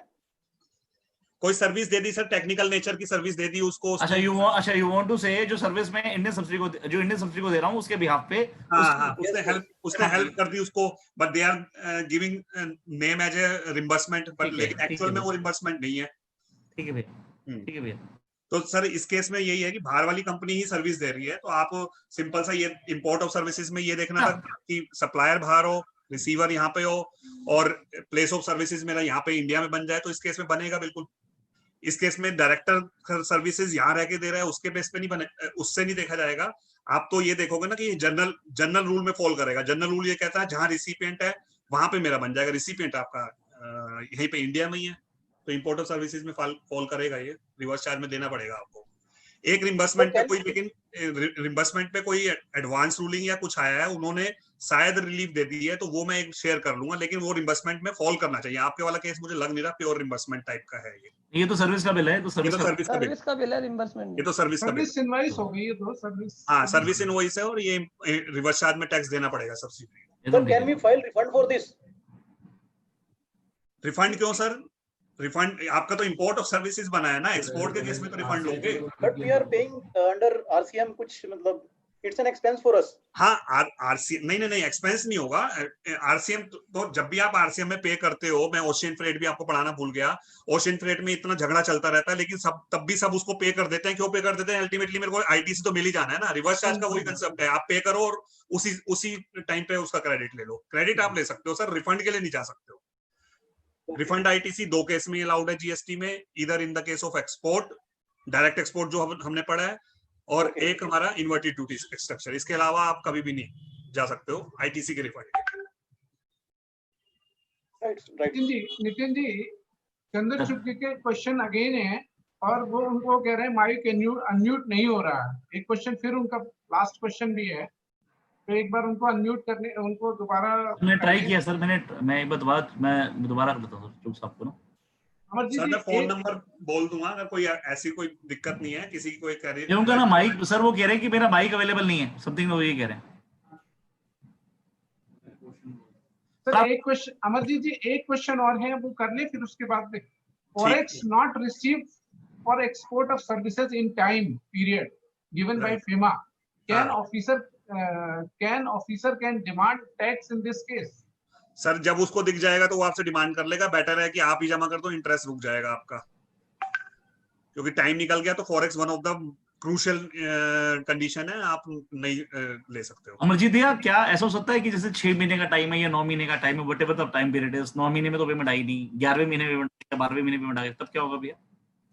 नहीं, फिर वो कहता है कि फिर दोबारा से आप उसको बना लोगे जीरो रेटेड सप्लाई, फिर आप उस टाइम पे बनाओगे जब आएगी। अगर ये पीरियड निकल गया है तो फिर नहीं बना पाओगे उस टाइम पे, जब 11 महीने बाद आएगी, अभी तो आपको पे करना पड़ेगा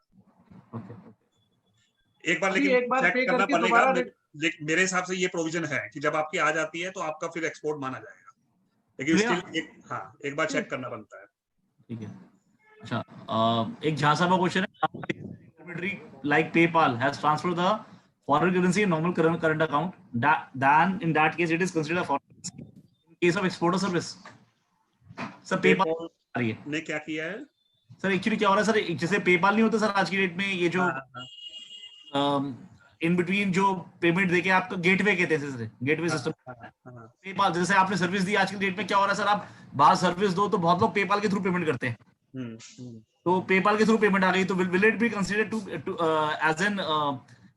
एज एन एक्सपोर्ट, मतलब इसमें फॉरेन करेंसी मानी जाएगी नहीं मानी जाएगी? फॉरेक्स यही एक मतलब फैक्ट का क्वेश्चन है कि वो फॉरेक्स माना जाता है नहीं माना जाता, मतलब मैं भी अवेयर नहीं हूँ इसके बारे में, पेपॉल का देखना पड़ेगा कि ठीक है वो फॉरेक्स। नितिन जी पेपैल की जो रेमिटेंस आती है उसमें डेजिग्नेटेड करेंसी तो होती है सर, ये फॉरेन डेजिग्नेटेड करेंसी वहाँ होती है, होती है so long as it is a designated currency तो फॉरेन एक्सचेंज तो कहलाने चाहिए। तो ये किसी बैंक में जाके अमरजीत जी बताएंगे, किसी बैंक में जाके कन्वर्ट भी हो जाता होगा हमारा, तो फिर होता वही जाता डिनोमिनेटेड करेंसी होती है, फिर पेमेंट इंडियन रुपी में हो जाता है। हाँ पेमेंट गेटवे है ये, तो मतलब फॉरेन गेट वो जो बैंक, हाँ राइट। चंद्रचूड़ साहब का एक आखिरी क्वेश्चन है, Indian company selling agent of machines manufactured by Chinese company not having any office in India, commission is received by Indian company in forex, how place of supply of services is in taxable territory? Commission के case में तो sir यही है, यही बनेगा, आप यहाँ पे कमीशन ले रहे हो, यहाँ पे सर्विस दे रहे हो, तो फिर आपका प्लेस ऑफ सप्लाई इंडिया में ही बनेगा, कोई एक्सपोर्ट नहीं बनेगा, आपको जीएसटी एज नॉर्मल देना पड़ेगा उसमें। ठीक है, आई बिलीव सर 7 बज गए, let us close the things.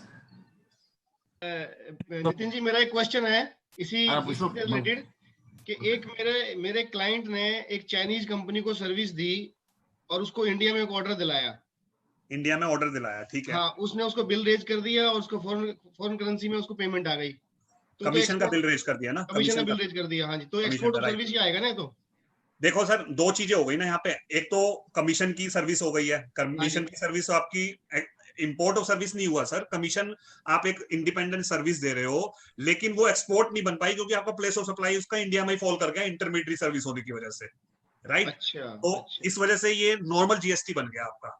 अगर आप इसे एक्सपोर्ट बना लेते, सपोज करो 1 मिनट के लिए मैं मान लेता हूँ ये इंटरमीडिएटरी सर्विसेज का प्लेस ऑफ सप्लाई मैंने किस तरह से बाहर बना दिया, जो कि है नहीं आज के टाइम में, वो स्पेसिफिक रूल कहता है कि इंटरमीडिएटरी के केस में प्लेस ऑफ सप्लाई वही बनेगा जहां पे प्रोवाइडर है। अगर ये बाहर बन जाता तो ये आपका एक्सपोर्ट बन जाता, कमीशन तो ये हो गया, एक्सपोर्ट नहीं बन जाएगा, ये एक्सपोर्ट नहीं है सर, इंटरमीडिएटरी में हम यही पढ़ रहे हैं कि जी इसके लिए ना आपको क्या करना पड़ेगा, एक ऑफिस चाइना में बनाना पड़ेगा, तो कह रहा हूँ ओके, चाइना में अगर आपने ऑफिस बना लिया तो आपका प्लेस वहां बन जाएगा, तो वहां से फिर एक्सपोर्ट नहीं सर, वहां पे भी एक्चुअली क्या है, वो भी नहीं हो पाएगा क्योंकि एक्सपोर्ट में एक कंडीशन नहीं है, आपको ये भी प्रूव करना है कि फिर आपका जो प्रोवाइडर है वो इंडिया में होना चाहिए। सर वो पूरे समझदारी से बनाया हुआ है उन्होंने, तो ऐसा नहीं है कि चाइना का नाम लोगे एक्सपोर्ट बन जाएगा। पर अमरजीत जी उसने सर्विस तो चाइनीज कंपनी को ही दी है ना?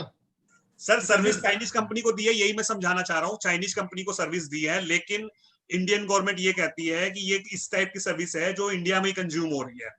ये टेक्निकल, देखो अगर आप टेक्निकल नेचर की देते तो टेक्निकल नेचर की सर्विस चाइनीज कंपनी अपने चाइना के बिजनेस में काम लाती। यहाँ पे वो कह रहा है कि यहाँ पे एक इंडिया में हमारे पे कुछ था और उससे रिलेटेड कोई सर्विस देती, मतलब नटशल आप ये समझ के चलो कि कमीशन का प्लेस ऑफ सप्लाई वो इंडिया से बाहर नहीं बनाते हैं। वो कहते अगर वो चाइना की किसी कंपनी को ऑर्डर दिलाता तो एक्सपोर्ट हो जाता। नहीं, कमीशन कभी भी एक्सपोर्ट नहीं होगा सर। सुनील भैया उनका कहने का मतलब ये है कि जैसे मैंने जो आपको एग्जांपल दिया था जहाँ पे आपने ऑफिस बाहर बना लिया और आपने बाहर चाइनीज कंपनी को दे दिया, इशू क्या है कि वो भैया जीएसटी के जुरिडिक्शन से बाहर हो जाएगा। प्लीज अप्रिशिएट वो सर्विस आप डायरेक्ट टैक्स में भी समझा सकते हो नितिन सर, डायरेक्ट जैसे वो सेम डायरेक्ट टैक्स वाला हो जाएगा, जुरिडिक्शन से बाहर हो जाएगा। Please appreciate. तो जब जुरिडिक्शन से बाहर हो जाएगा जीएसटी के एंगल में नहीं आएगा, क्योंकि जो प्रोवाइडर है वो भी बाहर है, जो आपका क्या नाम है, जो व्यक्ति जो सर्विस दे रहा है वो भी बाहर है, तो जीएसटी की जुरिडिक्शन से बाहर हो जाएगा। तो व्हाट इज जीएसटी, मान लीजिए आपको एक्सपोर्ट बनाना है तो आपका जो एक्सपोर्टर है वो इंडिया में होना चाहिए और आप बाहर होने चाहिए। और फिर प्लेस ऑफ आपका यहाँ पे आ गया, प्लेस यहाँ पे, ठीक है, समझ में आ गया सर। मतलब कुल मिला के एक्सपोर्ट तो उन्होंने टैक्सेबल ही कर रखा है। मतलब एक्सपोर्ट ऑफ सर्विसेज सर बनाना है तो 5 कंडीशन अपने हाथ पे गिन लो, पूरी प्रूव हो रही है तो बन जाएगा, नहीं तो नहीं बनेगा, नहीं तो आपको टैक्स नॉर्मल देना है। थैंक यू अमरजीत जी, बहुत बढ़िया तरीके से आपने एक्सप्लेन किया, रियली बहुत एंजॉय किया। लगी नहीं रहा कि 3 घंटे निकल गए आप लोगों के साथ। कपिल भाई मैं और अमरजीत भाई, मैं अम्यूज्ड, मैं रादर ना हमने सीरीज आपको पता सब आपने करी, you are part to it, और देखा तब इतने क्वेश्चन नहीं आते थे इतने सारे, तो और हमने बहुत भगवान की दया से बहुत बड़े स्पीकर्स को भी बुलाया। ऐसा नहीं है कि यू आर नॉट, मतलब आप एज में छोटे हो, पर आप जैसे होता है ना हमारे यहाँ की वो जो सर हैंडपंप होता है, हैंडपंप वो जितना नजर आता है उससे काफी नीचे है, तो आप उनमें से हो। पर आई बिलीव क्वेश्चन आंसर इन इस तरह के सेशनों में बहुत ज्यादा है, आई बिलीव। नहीं सर? Sir it really means for me, आपने इतना बोला है तो really mean for me, thank you very much. Kapil ji तो हमारे सचिन तेंदुलकर हैं सर। अरे sir Sachin Tendulkar lockdown allrounder जिनकी वीडियो आनी रुकी नहीं है वो कपिल जी हैं। रियली। चलो थैंक्स अ लॉट कपिल भाई, अमरजीत भाई, थैंक यू भैया फॉर गिविंग। लेकिन प्रॉपर सेटअप के साथ नहीं आए कपिल जी के, नहीं तो सेटअप के साथ भी आते हैं। नहीं सेटअप ऑफिस में है ना। अच्छा ओके, ठीक है। ये भी आप कंप्लीट करते हैं नहीं, कपिल जी का वो एक बहुत बढ़िया लगता है, बेटा बेटा करके जो बात करते हैं ना। बेटा भी अरे सर वो गलती है मेरी, माफ कर दीजिए मुझे, मैं बच्चों को पढ़ाता हूँ। हमारे ऑफिस का सारा स्टाफ इन्हीं से ट्रेनिंग लेता है, वो कहीं और नहीं जाता, वो मेरी भी नहीं सुनता, वो कहते हैं कपिल जी पढ़ा दिए वही पढ़ाते हैं, उनकी समझ में आती है बस। नहीं सर, हम तो इनडायरेक्टली इनसे ट्रेनिंग लेते रहते हैं जी, बहुत बढ़िया। नहीं बहुत अच्छा है, ठीक है। गौर साहब कंक्लूड करते हैं सर। जी तो थैंक यू कपिल जी, बहुत अच्छा लगा आपने वो अपना लैपटॉप दिखा के आपने जो जिस तरह से शुरू किया और वो डिस्टेंस का कंफ्यूजन खत्म कर दिया, मुझे बहुत अच्छी बात लगी, क्योंकि अभी भी बहुत लोग ई-वे बिल में डिस्टेंस का कंफ्यूजन लेके चल रहे हैं और बिल्डिंग टू बिल्डिंग का कंसेप्ट, व्हिच आई फील कि ये क्वेरीज इतनी आती रहती हैं और बहुत सिंपल है, but you have explained in a very very precise manner. तो thank you very much. Thank you sir. और अमरजीत जी, आपने तो एक्सपोर्ट और इंपोर्ट को ऐसे 4 सेक्शन को ऐसे इंटरप्लेट सिखा दिया कि उसको आदमी समझ जाए, तो और 5 चीजें, 5 वो रूल्स हैं। वाह, कितनी बढ़िया बात आपने कर दी। लॉकडाउन में अब सारे रिफंड आ जाने चाहिए बस। तो बहुत अच्छा लगा। और एक और चीज जो जिस क्वेरी भी बहुत आई, इंटरमीडिएरी पे कंफ्यूजन लोगों को बहुत था, आपने कई क्वेश्चन के through you have resolved everything कि भैया इंटरमीडिएरी है तो पैसे दे दो। इंटरमीडिएट सर, ये 2-3 चीजें आपने पढ़ ली तो फिर आपको बाकी प्लेस ऑफ सप्लाई में कहीं इशू ही नहीं आएगा, वो सब आपको याद करना है। तो thank you very much Amarjeet ji. Thank you, sir. We are grateful. Both of you are here, and I'm grateful. Thank you so much for sharing your knowledge with us. Thank you, bhai. Thank you, bhai. Thanks a lot. Thank you, sir. Thank you, bhai. Thank you.